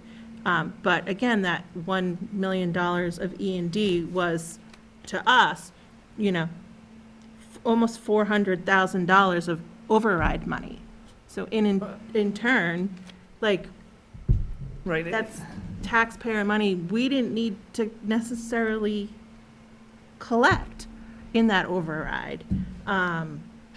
Sure. So I'm just trying to be that person who says like, is So let me, like yeah, let's talk about the big picture, Talk right? about the directors of Minnesota, Yeah. in a newspaper article, they were going through and saying, hey, these are all the positions. Most of those positions, I'm not sure which line item you're looking at, if it's the overall, just the teacher salary increases. I that's in the just, schedule. because I'm an auditor by nature, sure. and I'm an accountant, so I go through and I look and say like, okay, Yep, let's add all 100%. of this group of teachers up and like, here's an increase. That's a pretty big number for you to then tell me, we're not hiring anybody. So. That We're like, not hiring but- anybody. Right, like, but that's what I'm saying, is like, we're not hiring any new teachers in this block of categories, but yet, here's $500,000 increase. How, I understand contract negotiations Yeah, are right, built right. into that too, but it seems like a big number. We have, so 400, so we have teachers, I think we have 280 teachers. So when 280 teachers move up a step, they're going to be moving up, I think the contract was 2% on the steps. And then a step varies, could be 3%, could be 5%, and they can also move a column. So I think each year, we know, like, we can project out, because of where people are, what that increase is going to be. If that was the 500, I'm just saying, an example. because then But like, yes. you go through and there's So- new line so I would- items. I would say in that here the- For like a preschool teacher, a reading teacher, we have Sure, those 100%. already, so how are those new line items So if this the year? preschool, I don't think they're new, actually. It may be a little bit because I'm new, and when I used Oh, the previous yeah. business manager's Yeah. template, but I may have put people, I didn't add any people in. I just may have put them on a different line. Okay. And there was some changes from last year, obviously, to this year, as far as, the principals. I think if you look at the principals, for instance, Oh, there were where two now. we. Right, you had- got rid of one and One added and an added- assistant, and it evens Exactly. itself out. So Right, so you but can I'm see just- kind of the ups and the downs. I'm just saying, like, take away the person who has the knowledge of how it all works, and, if you're an everyday resident looking through and saying, okay, we're adding this director, we're adding this secondary director, and then, okay, like, let's look at this, and this is a, $500,000 increase, but we're not adding any teachers, and there's all these new line items, but we're not adding any new positions. It just gets to be questioning as to, is everything that's coming to us an accurate message? And yeah, I don't think in my You know what I in my mean? life, I'd want to be anything but inaccurate in what we say or do. Because it's, if you try to cover something up, it's going to be found. It's just not worth it. I think if Ms. Wallace, taking over from Greg, reorganized, and that's where that happened, I know everything's my responsibility, right? Transportation to food, to teaching, to business. I'm just Sure, trying to be sure. like, again, like what you go out online and look, and when you talk about, Yeah, here's I think if a someone. budget increase, and Sure. And I think if someone goes on and sees that, goes on to prsd.org, under school committee, click on budget, and you can see the virtual, but if someone sees that, it's like, what the heck? Why is that up? And just call. Call her, ask her. It's 978-363-2280. And I don't know what your It's extension. 126. 126 is the extension. But ask for Suzanne Wallace, and she can talk you through I will definitely what, help. what that is, because she created it, so she knows what got moved around and what went where. But we don't have any, there's no, outside of contracts, there's no, like, that's the original, but even in the Right. original, but there's Now there's a different over one $1 that we million don't have, right. that we're cutting, which is, I think, for anybody that's watching or listening, that's an exorbitant amount of money. But it's all being done to make sure we don't have to run into an override this year. And the impact it will have, we'll have to see. Like, it will be one of those things that as we come up to that May 15th deadline where we have to notify personnel we're going to do a reduction in force, and you're going to be part of that reduction in force, we will sit and wait to see what will the state give us back, what have they negotiated that we might be able to save some of those positions from the cuts that we have to make. But it's just it's an overall not so good situation, for sure. Sorry, I didn't mean to No, like, it's come okay. at you, but like, I know. No, you can. Like, it's, again, go online and look at the sentiment of, it's 64% of our budget, and it doesn't always, the messaging and what we see doesn't always seem to line up.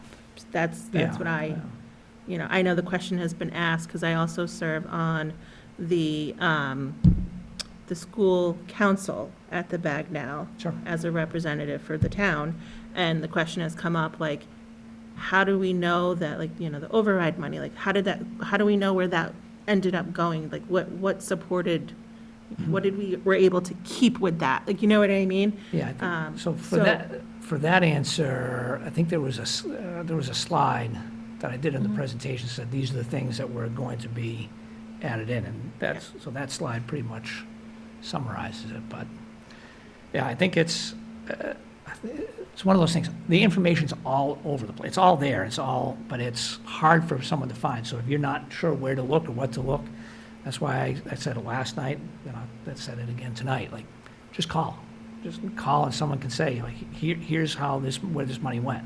And an override, of course, goes into the operation budget, so it's not that there's an override fund, and then that override fund gets dispersed into here. It goes into the different pots of money to fund the positions at that point that we were trying to recover from the previous failed override when we cut the 20-plus positions. But again, like, if people look at it in a vacuum, you're right, like, it can be confusing. So if you are confused, don't assume positive, don't assume negative. And if you assume negative, call, because there's nothing, I've never tried to do anything in my life negative, like, I'm just trying to keep it positive, but, understanding what's going on with the surroundings, all the interactions. But sure, if you look at it in a vacuum and you don't look back or you don't find all the information, just call. The information's there and we can point you to it. Unfortunately, the negative is the world that we live in today. Yeah, I assume positive intentions. We assume negative intentions in our society now, and it's too bad. It's just too bad. I don't think it's made us better. We don't assume, and we know that you're in your role because you care about education, you care about the students. And we know that the school committee members are all serving their time on the school committee because they care about the school, they care about education, they care about their community. I completely appreciate that, and we're the same. But, I'm sorry, having an extra $1 million in your stabilization to spend on a capital piece when that's money that we, as a town, we don't have that luxury. Mm-hmm. And you just built a beautiful new building, and it just, things like that need to be really thought through. Yeah, so I would say we just built we just built a beautiful new building, right? And the other part with the solar, again, I would just look at it from, if the solar was not going to be a benefit financially, there'd be no reason to do it. Like, you don't do it just to do it. Like, but if we have the ability to do it and we can save the town's money in the long, then that's. In the long run, that's but what right we do. now, we're in a crisis. Sure, so this is where we have this conversation And we about the don't short-term versus the long-term. Stabilization funds. Right. And it's the perception of your kid just put $100 in the bank, but he asked you for $20 for gas money. Yeah, that's what it is. And it's like, seriously? Yeah. Bro, Was Mark trying to, I'm sorry. Oh, no, I just have one question. So I'm the newest person here. Yeah, I'm that's still fine. learning a lot. And how much of a buffer do we have if a lot of our money comes from real estate taxes, right? Mm-hmm. If the market reverses, we lose 20%. Do we have a large buffer there between, like, sort of the max cap on the 2.5 and where we're actually taxing right now? Yeah, the difference between, like, what we currently do and what the max would ultimately be. So last year, I think we left, it was 1,200 on the table. Okay. So this would depend on our budget and what we need to reduce in order to what our estimated revenue is. But when we closed out the year, it was about, I think it was about $1,200 or $2,000 below. I see. Is that worth a deeper dive to just think about forecasting in the future, or am I off track here? Because if you start thinking about talking to state representatives and trying to make a case, right, that's maybe is one piece of that case. Like, if things don't continue the way they're going, we're barely scraping by, and then we have a reversal, and we have less money, what do we do? Yeah.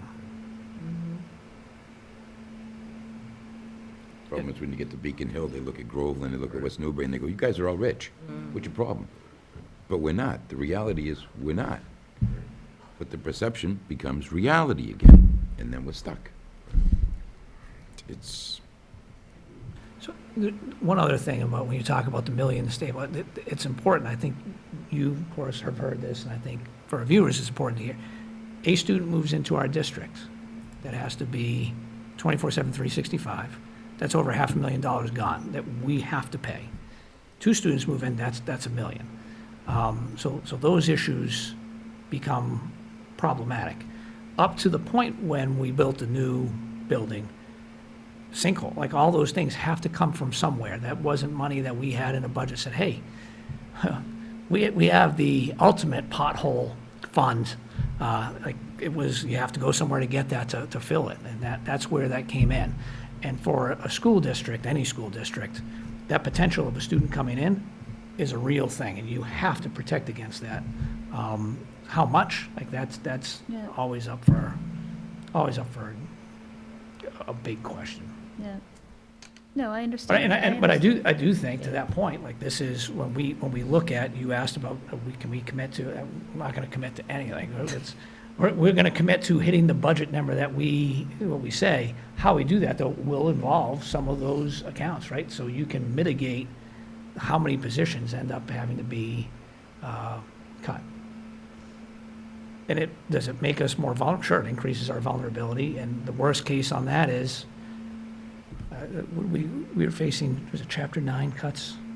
C cuts, C 9 cut. C cuts. I don't know, whatever, this jargon. That's the state So, this year, so 'cause so they we were keep on short. being warned about 9 C cuts this year. So if we have 9 C cuts and we don't have the money, like, it's people, like, we can't come to you and have a special meeting in the middle of the year.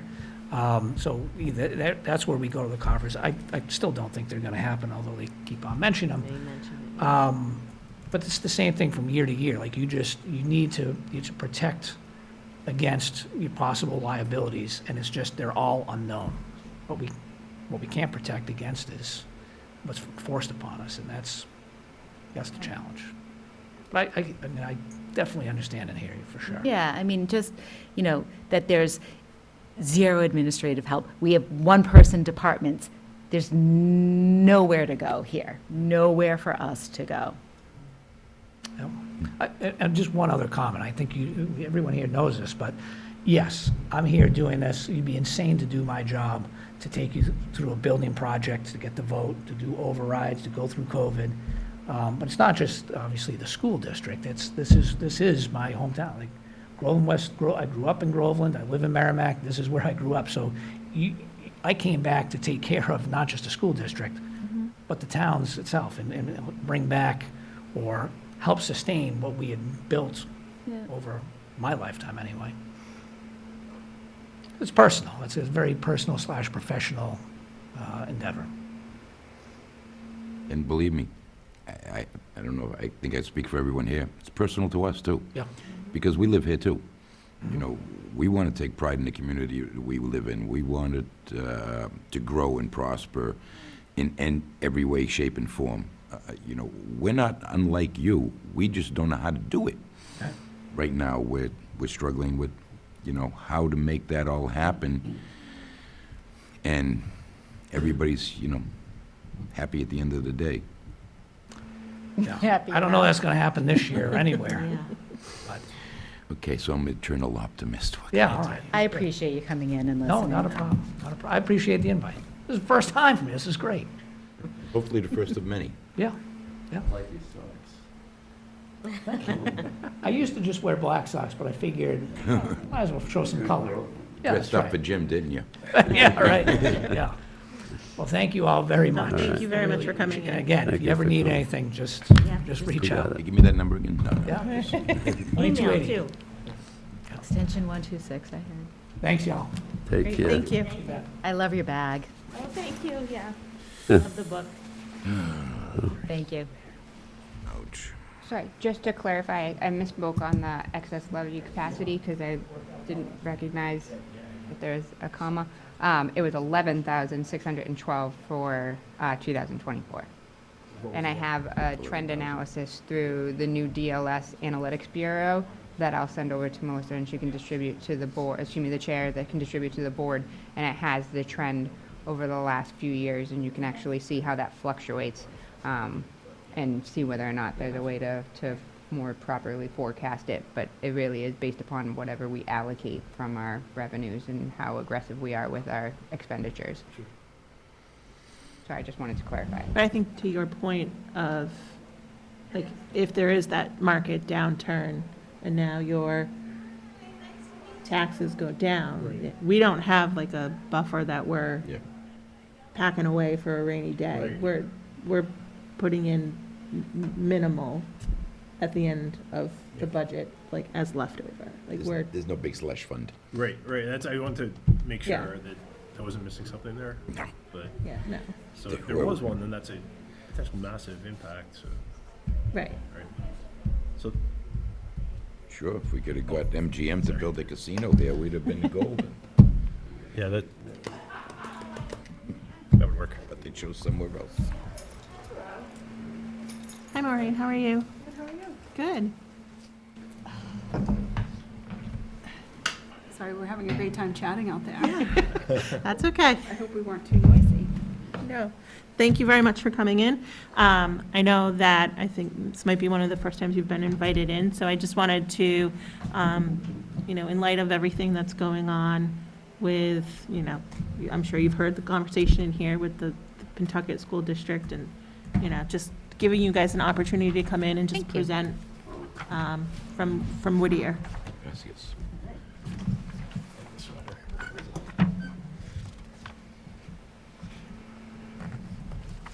So I think this is our first time in front of the Finance Board, so thank you so much for having us here tonight. We are still in the process of doing our budget. Our school committee will be approving it, I think, March 13th. A week from Wednesday, I Yeah. think the 13th. So this is still very preliminary, but these are the numbers that we currently have. There could be changes, so I don't want anyone to think that this is where we're at. So I'll just kind of quickly go over this and then obviously answer any questions that you might have as we move forward. Perfect. Looks Can like I you have a just question. I know you're Maureen Yes. Lynch. I'm Kara Cosmas, the Thank business you. manager. COS. KOSMES. OSM. ES. Yes, thank you. For my minutes. Do you have a question? I see you have a look. I always have that inquisitive look. Not necessarily a question at the tip of my tongue at the moment. Yeah. But thank you for You're welcome. noticing. You're welcome. It's the educator in me. So the first page is obviously enrollment from Groveland. Right now, we have 37 students, so you're up 2 students from last year. I took I was curious about 5 years ago in 2019, you had 47.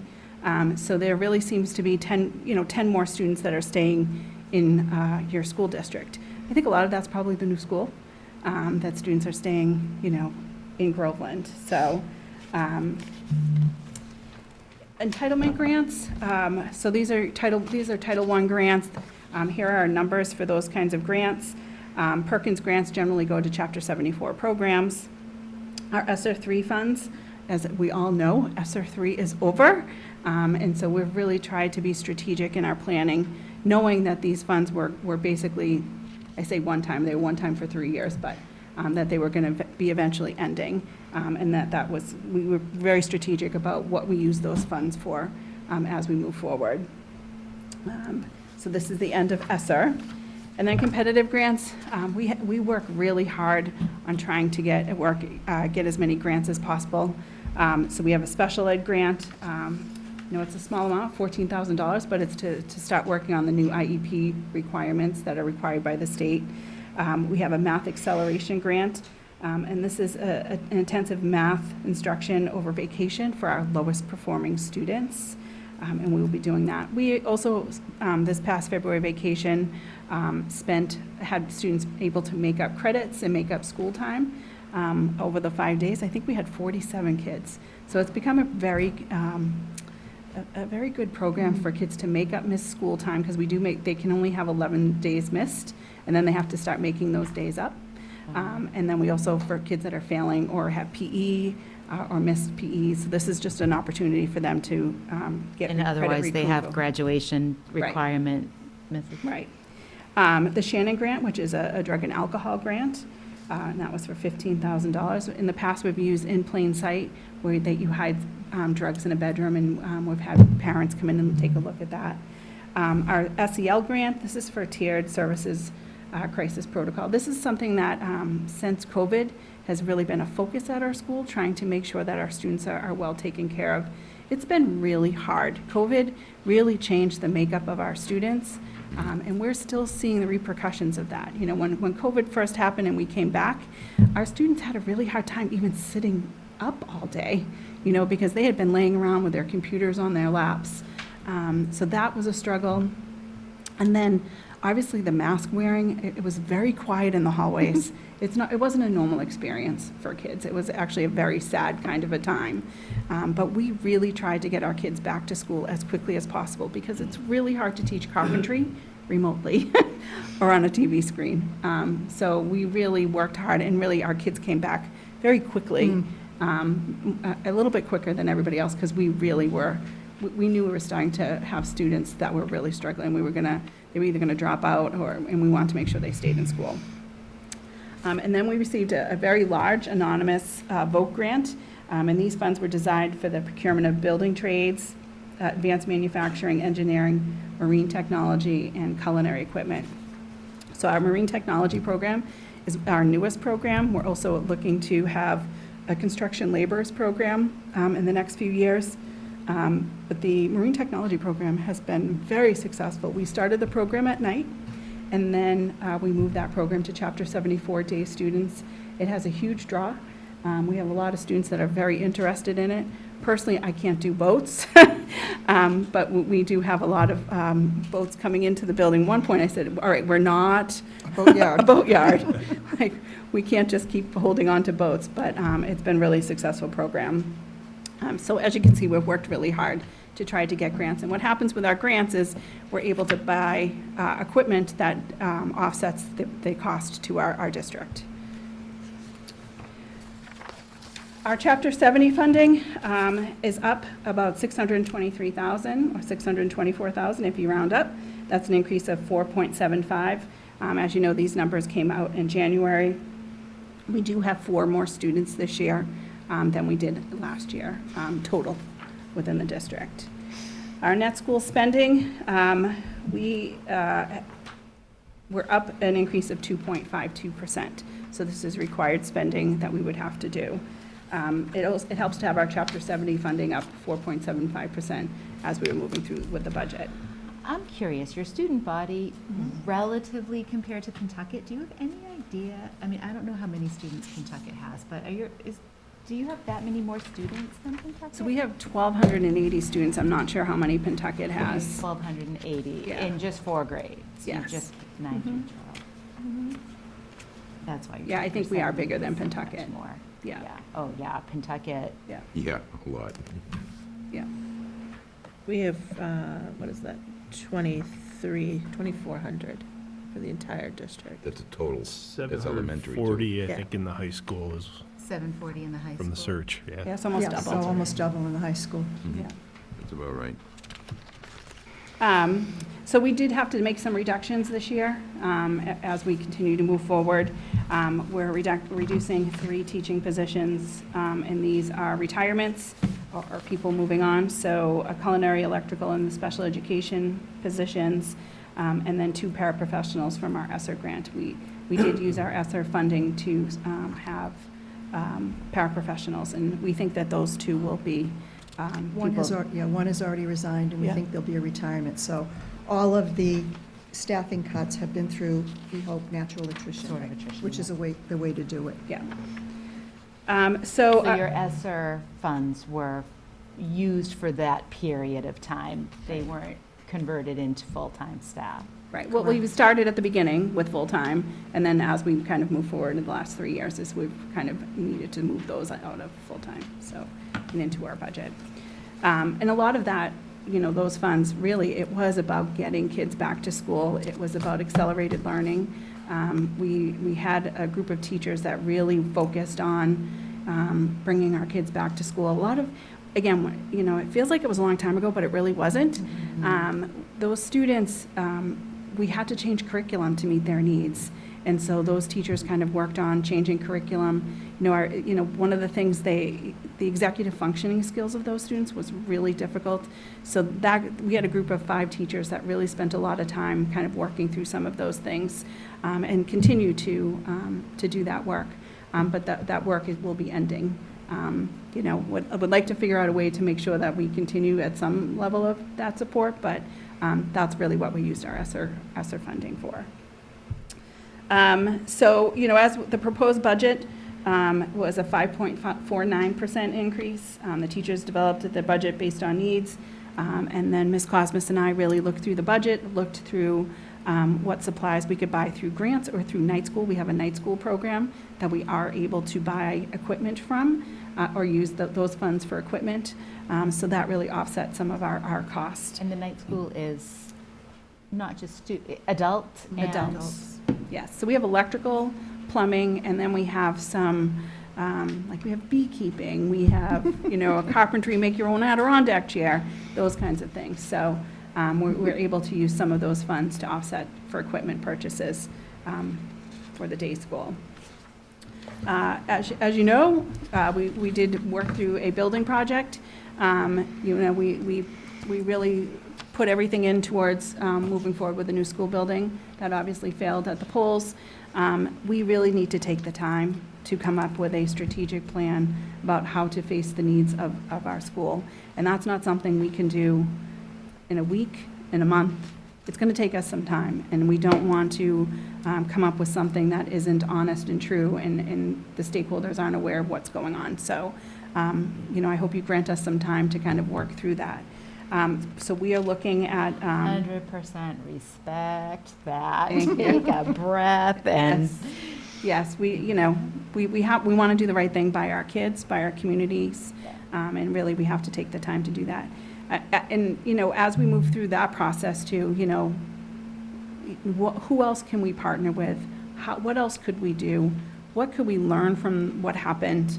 What can we move forward with? Do we want to put in another MSBA statement of interest? If we do, we need to do it pretty quickly. It's due April 15th. But those are some of the things that we're still working through.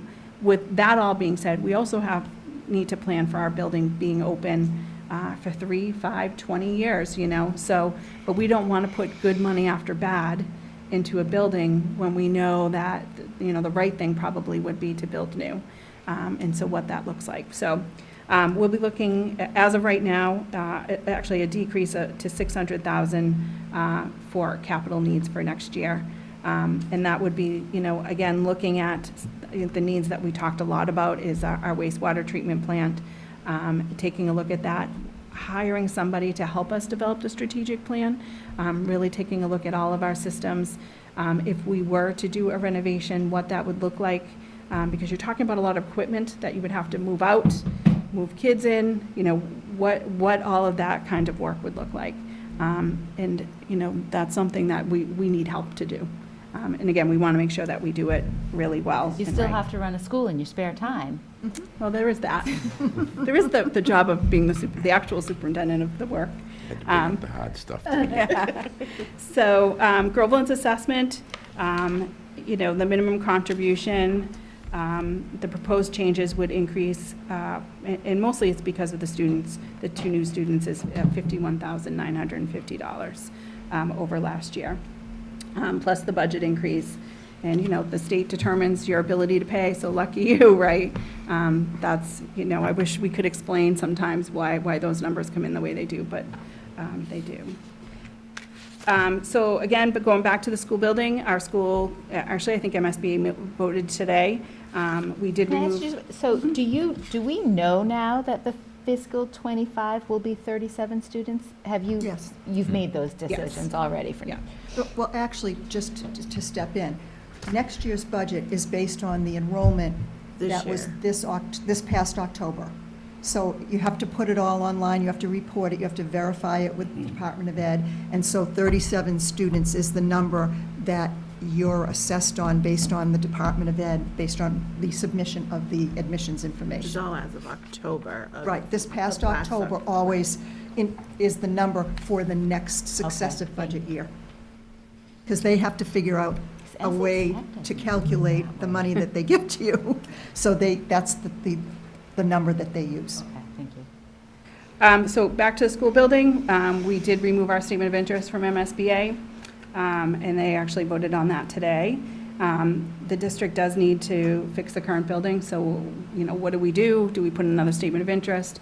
We're really trying to reach out with as many stakeholders. We met with Rebecca and many other town managers a couple weeks ago. We need to continue to do that work. We're going to meet with, if anyone wants to meet with me, please come on over. We have a great Poets Inn. I hear that, and I've never been. You've never been? Well, this is a great opportunity for breakfast or lunch. But we really just want to gather as much information, hear from as many people as we possibly can, because we do have to do something at Whittier. And what that looks like, really needs to be up to all of us. It shouldn't be done in a vacuum in any kind of way. And then, again, we're developing that strategic plan.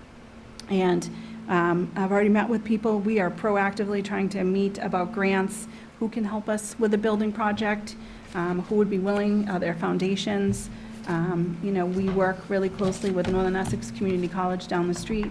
Is there opportunity there with the early college program? So there's, we're trying to look at every avenue because, again, we know we really need to do something and do something soon. And again, I struggle with putting good money after bad into something without us having a short-term and a long-term plan. So that's all I have for you today. Are there any questions? Yeah. It's not about the cost to our town. I don't know anything about building schools, but I noticed, I lived in Salem, New Hampshire, before I moved to Groveland, and I was in Northampton. Anyway, I saw when they had a high school up there, it was down the street from me. So they remodeled one section and then built a new school. So I'm not on the building thing, but Yeah. could they be creative and say, these buildings will remain and the new school will be built? So you split the cost? I don't know. I mean, our building, there's kind of two ends to the building, right? There's really a vocational end and there's the academic kind of thing. I think some of my vocational teachers would love us to keep the vocational area because it's a bigger space. MSBA has really strict guidelines. If you've ever been to Whittier, you've come to our carpentry program, it's huge. If we were to get the MSBA project, that space would become much smaller. So, some of those, some of the teachers struggled with even wanting a new building because the spaces would be so much smaller. The bottom line is, the day after the vote happened, I walked into the building and we had no electricity in our hallways. They were completely dark. And I was like, well, that wasn't a sign. And, then a week later, it happened on the other side of the building. So we have some significant issues that we definitely have to fix and kind of hold on. But again, that goes back to that strategic plan, to really have somebody come and take a look at it. Yeah, an independent person, not one that was going to bid on the job. Yeah. To maybe further a little bit of that, that's called a major repair program. Yeah. And the problem that we have is there's only so much buildable land. And where do we put the students while we're building that section? Yeah. And in many instances, I don't believe that MSBA has funded a major renovation like that since about 2014. And the reason is, it's actually cheaper right now to build new than it is to renovate an existing building. And having lived through one of those in another district I worked in, it's extremely disruptive, and that was not a vocational technical school. That was just a regular comprehensive high school. And the building still looks the same. It was just major systems that were done. So they don't really look to. Well, the other fondly thing on they that. did at Salem, they bolted on a Voc school, Yeah, which they never had yeah, before. yeah, I know that they did. So, I also think they had land at Salem High School too, did they? no, there's not a lot of land. Not a lot of land? We have so many wetlands, that's part of our problem, and then we have a lot of elevation, Yeah. and that's what makes it so expensive. Yeah. But that is a great question, and we did look into that. Well, I know you gotta hire someone that's independent to take a look at them. Because if some, like privates, you're a Volks guy. I lasted 2 weeks when I lived in, when I was in high school in Linwood. I'm a supporter of them, you know. And I think they produce good students and good workers. But somehow the costs got a little bit out of hand. So I'm open to getting a fair assessment on it. You know. Other than that, good luck.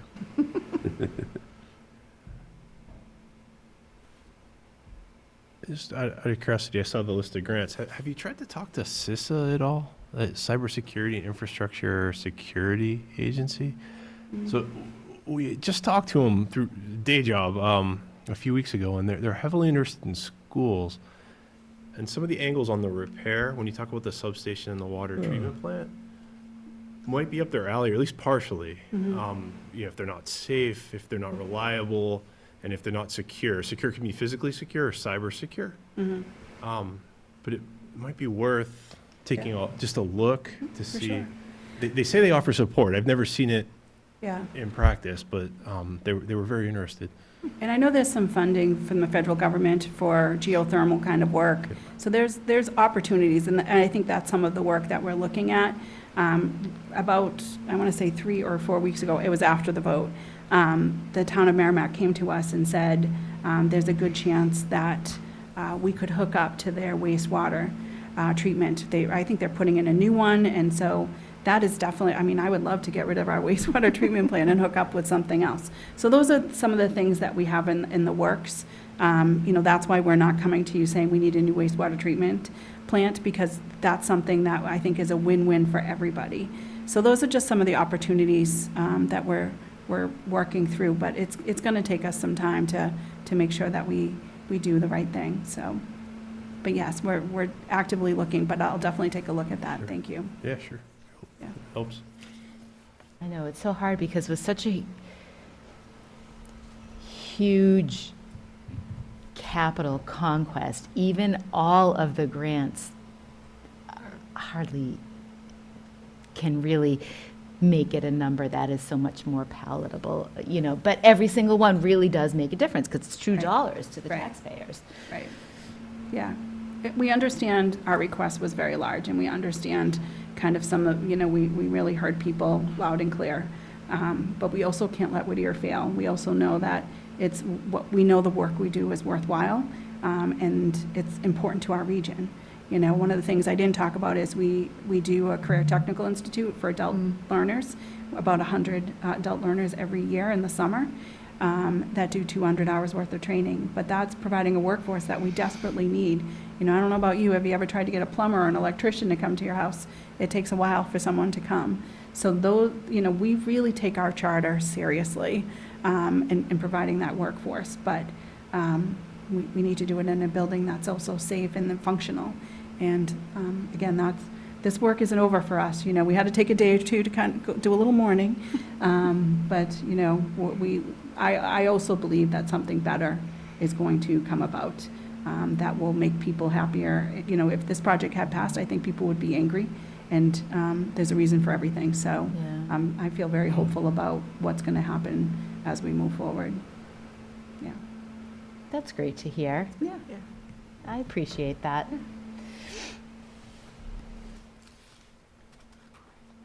We were really thoughtful about the budget, too, because we wanted to keep it as close to what the net school spending increase would be as possible, and try to keep any increases as close as possible to what your normal increase would have been for your minimum assessment as assessed. As the superintendent said, we heard loud and clear that everybody is really tight to the bone.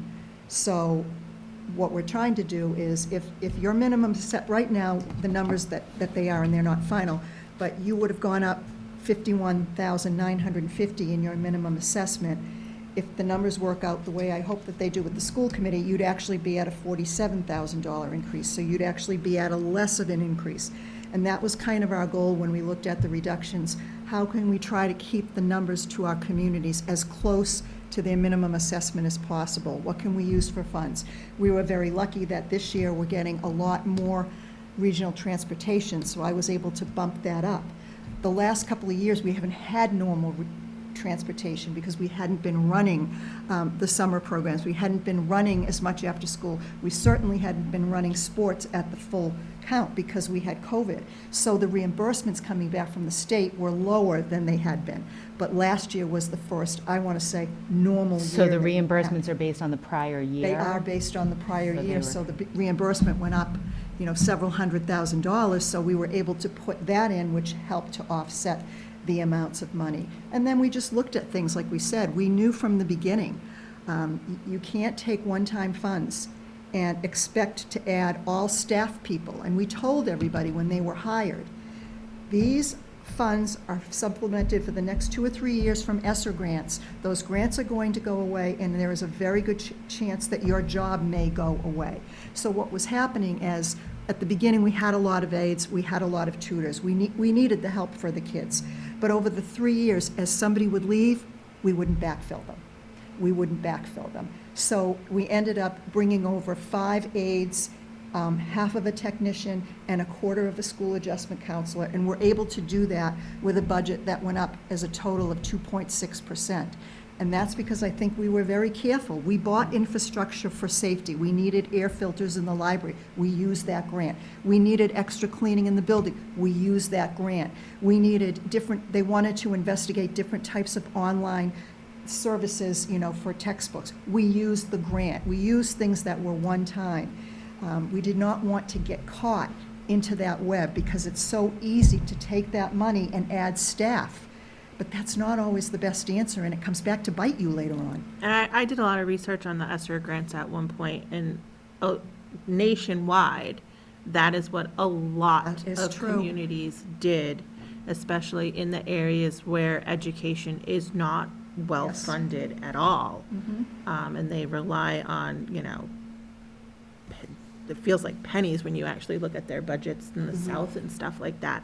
And the ESSER grants were all used to fund positions. And then, when the money runs out, now what? Now Now you come back and ask people for more money, and no one likes that. Well, let's be honest, right? I don't think education is being funded properly in Massachusetts. I think it's really hard on our cities and towns. And what's happening is it's just really become a struggle. And then you have 2.5, and, every city and town has their own projects that they need, capital projects that they need. Every police station, fire station, school, they were all built 50 years ago. So we're at that fiscal cliff of, oh my gosh, how are we going to sustain this as we move forward? And, I know Justin really works with the legislative delegation, and so do I, just talking about funding, because this is just really hard on cities and towns. And, I know I have a meeting with the Merrimack Valley Roundtable. Justin and I work with the North Shore Superintendent's Roundtable, and we continue to have those discussions, because this is just, we're talking kids, we're talking education, which should be all of our values, and making sure that that's funded correctly. So, we'll continue to push from our end to try to help out. And us too, but it just seems like, what can you possibly do to actually have any kind of action? Right. I don't know, because Yeah. we've had this conversation for years now. Yeah. And they see this area as relatively wealthy. I know. Yeah, no kidding. I mean, I had an incident 2 years ago with Merrimack. They went down one student, and their minimum assessment went up $30,000. And so Carol and I were like mystified by this, so I started digging. And it turns out that they also get the information from the Form 1 Massachusetts tax returns that we all file every year. And evidently, somebody had sold a business for, I don't know, 80 million, 100 million. The Healy sold ARC Technologies. That bumped their tax base up in such a way that they were assessed, and it was determined that they could pay more. So even though they went down a student, their minimum went up. And we're like, okay. It did fix itself the next year, but that first year, I was like, You know, I it don't was know like, what to tell we you. couldn't figure that out. You should go down, you shouldn't go up.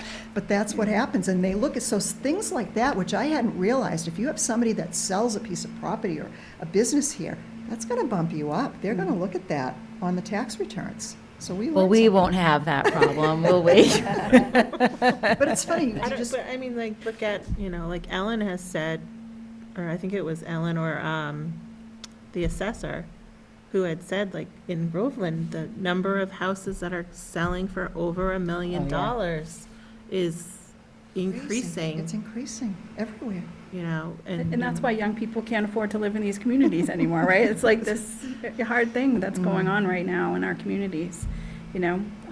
But again, you know, I'm going to continue to work on my end with the legislators to let them know that, you know, this is really killing some of our communities, and we have to do better in funding education in our communities. We have to, because this is, you know, everyone's going to have to do an override every year if this continues, you know? The override law should be rewritten anyway. Things like insurance should be included, because insurance companies don't care. Right. Just makes sense. The insurance companies say, we're gonna go up 8%. Right, Bye. right, It only works if everything goes up 2.5%, Yeah. and that's not the way it is. yeah. All right. And that was done, 1981, it hasn't Yeah. been looked at in 43 years. Yeah. but I don't think you're going to have taxpayers want to get rid of 2.5 at this point, so. Almost like the regional agreement. Oh, you brought up the Bada boom. regional Touche. agreement. I thought I was getting Thought out we of were here gonna without. comply without that. Never gonna be But- that But the easy. thing about the regional agreement is when that was done, the enrollments did mimic the capital percentages. You know, a lot of the communities have changed. You know, there were 165 Newburyport students when we opened. It did. It was very aligned to it. And your building was state-of-the-art at the time. Yes, it was. I was a freshman when I toured it. Things have changed. It was state-of-the-art. I wanted to go there. Back then, you didn't go to trade schools. Right, only the lower tier, when the guidance counselor from 7th grade looked at you as 8th grade and said, "Kid, you no way you're making it in college." You ever think about machine shop? How about printing? Good with wires? World has changed. World has changed. I don't have a question, but I do have a comment. Sitting on the Pentucket Middle High School, I know that we looked, because the MSBA forces you to look at repairs versus new. And repairs, you're on your own. There's no money at all coming from the state, where new, they do fund up to 40%, I think, somewhere along that lines. If you don't mind a little criticism, it seems that one of your missteps was, when we started here, there was a group of active residents that formed a 501c3 called We Are Pentucket. And they did such a marvelous PR job of educating the electorate on not only why the building was needed, but why they should vote for the building. And I think, looking back, your umbrella, your tent might have been just a little bit too small for most of us to understand the real needs that you have for the building. I think you do have a need for the building, a new one. Renovations are going to be tremendously disruptive to your student body for a number of years, and that's not a good way to educate. And I had mentioned this to Rebecca maybe a couple of meetings ago. Is there any thought to putting together a collaborative between all the communities that are involved? We all understand what you need. It's just now a matter of, how do we figure it out? How do we get you what we need without breaking the bank? Has anything like that been explored so that you can tap the intellectual resources of all the towns collectively? Right, so the We Are Pentucket group, you know, I watched that in action, you know, because I've been at Whittier for 16 years, so I saw that group. You had a bunch of parents that were really involved. That's part of our problem, right? Our parents, it's different at Whittier. We don't have the same parental involvement. That Well, being said. we didn't have either. You know what changed it? What? We started giving tours to the two old buildings. Yeah, And when people started seeing asbestos yeah, and tiles on, coming Yeah. up in the floor, and walls with cracks Yeah. in it, yeah, the perception suddenly changed. Right. Because now you're met with the reality right, of visualizing these buildings that are literally crumbling right, as you speak. right, The visual became so overwhelming Right. to the masses. right. But it really is not someone's hometown school. That's the distinct. Right? Yeah, I think That's- that's the hard that's thing, the- but that's I the do hear review. what you're saying. We didn't do a good enough job making sure our community was really aware of what was going on, having enough community members, a part of the building project, a part of our school building committee. So, yeah, there's definitely, if I was to do it over again, there's a bunch of things I would do differently. You need madmen, not engineers. Yeah. Yeah. Marketing. Yeah. Yeah, you're right. I think that's, we learned a lot, but we have to move forward. But we have to take those lessons and definitely make sure more people in our community feel like they're a part of Whittier. One of the things I say all the time as an administrator is, people just want to feel like they're a part of something. It was clear that people did not feel like they were a part of this building project. So we definitely have to do better moving forward. So, I wish Thank you you. the best of luck. I support the needs for new schools. Thank you. They're old, they're dilapidated. Kids do not learn the way we did back in the 60s and 70s. They just don't. The technology has changed the way they learn, the way they accept stimuli, right? And we've got to change with the times, or we're doing a great disservice to the children that we're trying to educate, Right. so that when we get to the point where we have to turn this world over, we have someone that's ready to take it on. Right.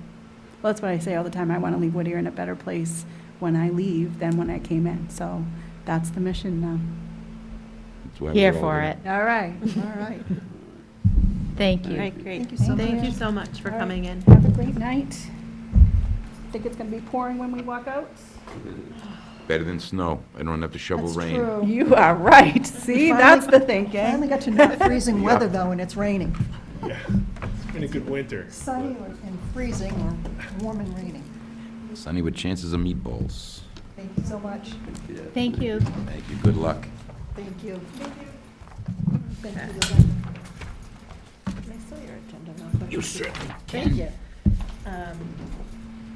So the next item on the agenda was just a follow-up from the discussion we started at the last meeting regarding the potential for a warrant article regarding the town clerk position. I know, Ruth, you were going to do a little bit of I've research. asked for some feedback from a few people. I don't have a whole lot of definitive findings, but I'll still work on that. Okay, oh, that's fine. I was encouraged to reach out to DLS, and so I was just trying to find the right contact, best person to do that. But I was told, well, I'm going to get more facts before I talk more about it, I think. That's fine. I just didn't want to, brush by it.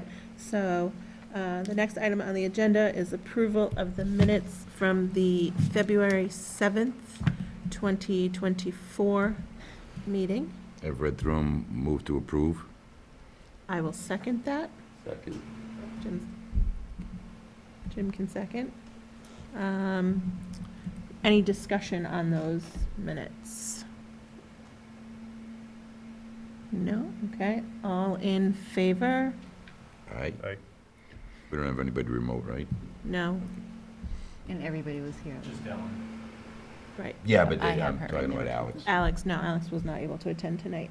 So that was nominated, motion by 1-2. Yeah.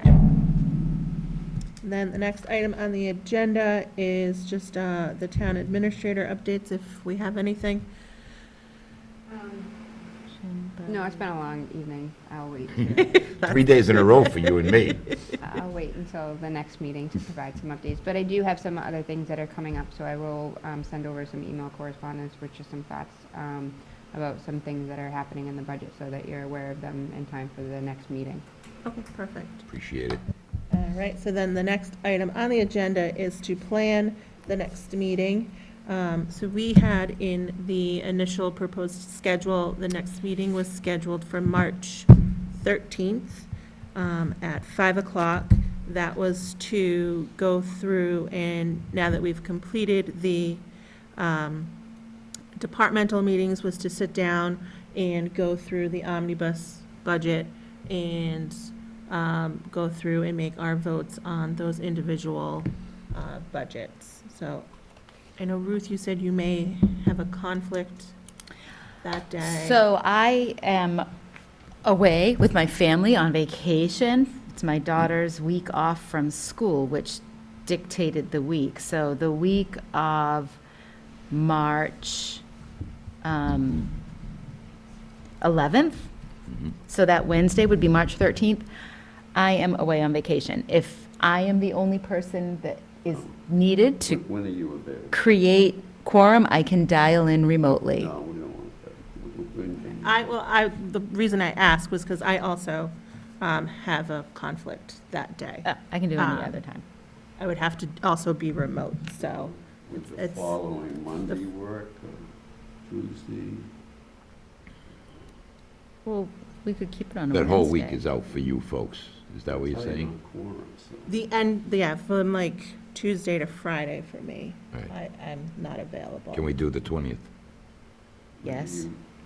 What's your deadline? So I'm just trying to think, I mean, I know that the chair and I had discussed briefly deadlines and whatnot, so I mean, if we're looking at the calendar, we, being the Board of Selectmen, are meeting on March 11th, and I would really like to get some stuff before them, because we really don't have many more meetings for the Board of Selectmen prior to April and posting, so I might maybe make a suggestion that maybe they review some of the CPC warrant articles and some of those types of warrant articles that are in draft form.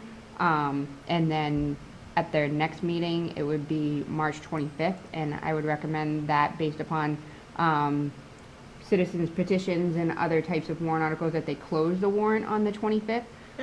So I don't know what the deadlines are for the Finance Board, but then the following meeting would be the 8th for the Board of Selectmen, and I would want them to, so on the 25th, I would want them to review the budget in its entirety, at least once, and maybe they don't vote, but they would need to vote on the 8th, and we would post a warrant on the 12th, which is 2 days prior to the posting deadline, which would be the 15th.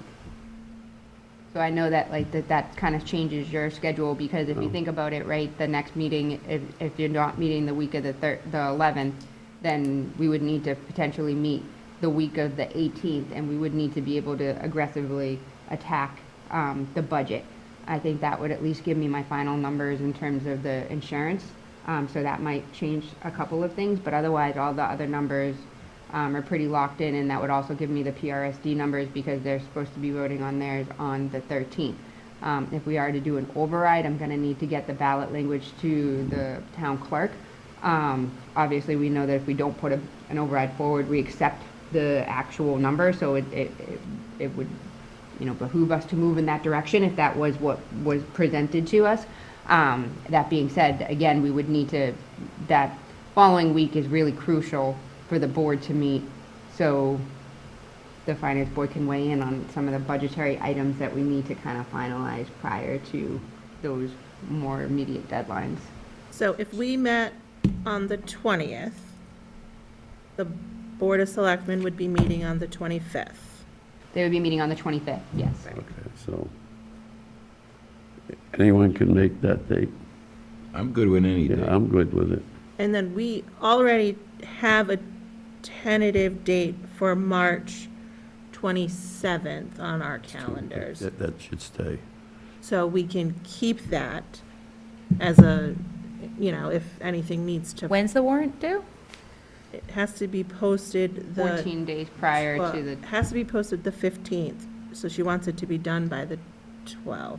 we like to put it in Friday, because it just, Because then it's off your plate, you don't have to It's worry just, about like, it being done. posted on Monday. yeah, it just, and then we have to make sure it's posted in different areas, and the police chief gets involved, and then if it's like an hour off from where we're supposed to, it's just a lot of nervous anxiety issues, but we can Let's do take that if we away. need to. No, let's take that away. Yeah. Cross it right off your list right You have now. enough nervous anxiety, don't you?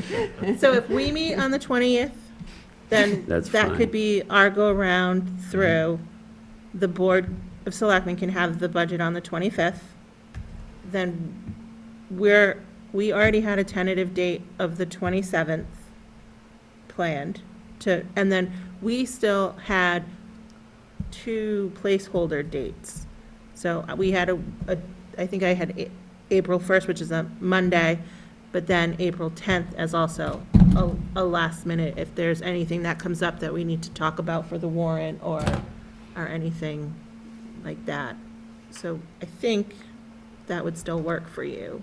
I think so. I think the only date that I need to confirm with is with the town clerk with the ballot. So I would really prefer that if we are moving in the direction of an override, where I know that the finance board doesn't necessarily vote on that, and it's more of the board of selectmen to vote on the ballot questions, and putting forward that, I still would like the finance board to weigh. And so I might have to send an email out and just be like, hey, I'm a little concerned about this deadline. Could we maybe meet a little earlier? But I think we're in good shape. I think it's not until the following week where she needs that information to get to the printers to get the ballots done. Okay. So March 20th and March 27th? Right.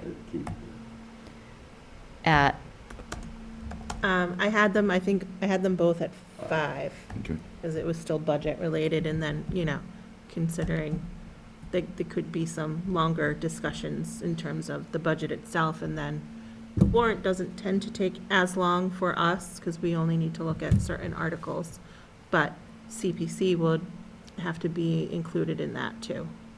Yes. So I have a tentative draft right now. I'm just throwing things in as I get them and whatnot, and I have a meeting scheduled for the town council on Monday to go through the initial draft and make sure that I get some of the language, because some of it just says, need an article, ? So I need a little bit more detail. So I should have at least something drafted, so that, like, the actual concept, it can be voted on, but I might need to, like, tweak, like, a shall or may kind of thing for a second review by town council, if that's okay with the board. That's fine with me. Cool. All right, does that work for everybody, the Works for me. 20th, 27th? Sure. Okay.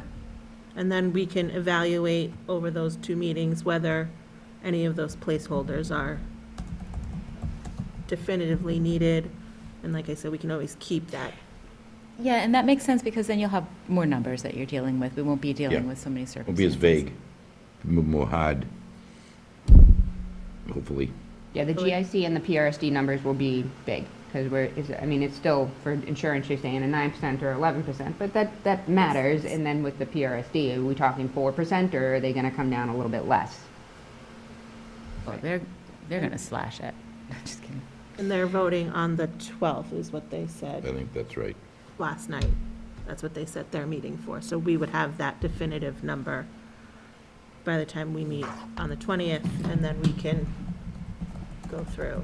And I think what we'll do is I'll try and put it up on the screen, and we'll go through ClearGov, and we'll just add the numbers, and we'll go line by line, and we'll just add them in and figure out at the bottom if we balance based upon the conversation that the board has, and we can all make those adjustments, and then I can finalize that and then send that out at the end of the meeting in a draft form, so that you'll have that, and we can then go to the next meeting and move on from there. Perfect. I think that works. All right.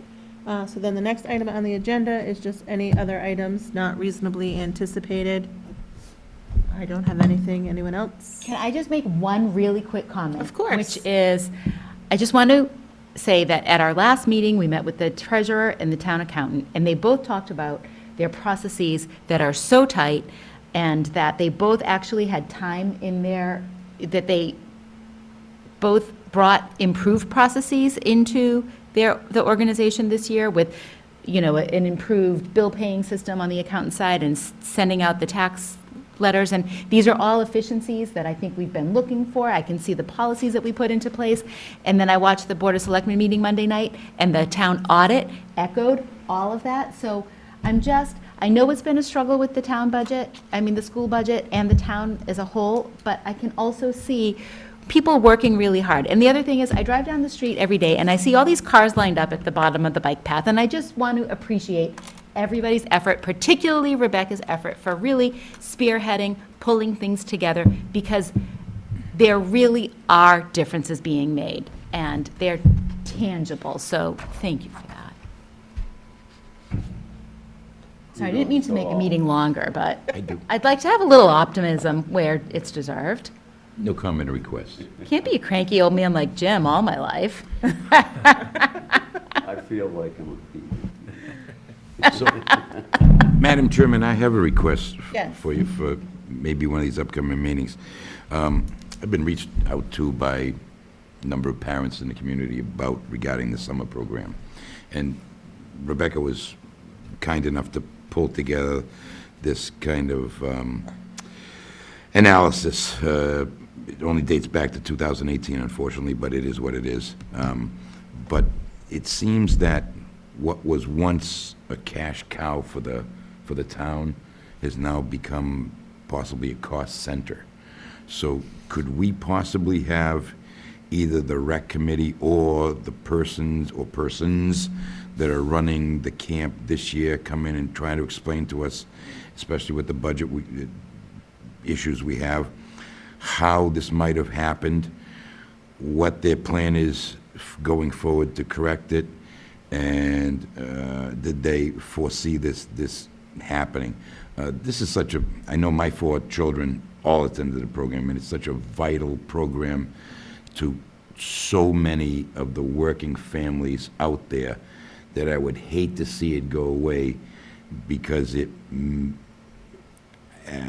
because of something. I'm not going to speculate. I'm not going to say anything else that might get me, to use a 4-letter word like SPIT. But I'd just like to understand, I'd hate to see this go away is what I'm saying. And we're looking at a deficit now, and we can't have that, obviously, going forward. It can't be a cost center. Somehow it's got to go back to what it was, which was a source of revenue for the town that we could use to do things like rehab the fields in the back of the Bagnell, buy new air conditioners, buy, some of these activities, what do they call them? I donated one of them, big water slides and stuff like that. Inflatable slide. Yeah, I don't know if we have time, but that would be my items, not reasonably requested at the time of posting. If we can get someone in there just to get my head wrapped around how it happened and what their plan might be to turn it around. No, absolutely, I can work with Rebecca to get the invitations out to the appropriate people that would be able to provide. Very much some appreciated, insight. Madam I know Chairman. that there's been some turnover at the director, so there may not be as much available historical information, but at least have the conversation about what we might be able to do going forward Yeah. to. 100% agree with that. Just considering how valuable it is to the folks out there. I know my wife and I we had to work to support the family, and how vital that program was, and what a tremendous value it was to us to have that available to us so that we could continue to work during those summer months while they're not in school. No, I would agree. I know a lot of families that utilize the program, and It's big to them. it's important, so. Thank you but very yeah, I will much. work with Rebecca. You're awesome. Of course. So are you, Rebecca. So is everybody on this board, by the way. All right, is everyone all set? Motion to adjourn at 7:43 PM. Second, all in favor? Aye. Aye. All right, thank you, everyone. We're getting more efficient.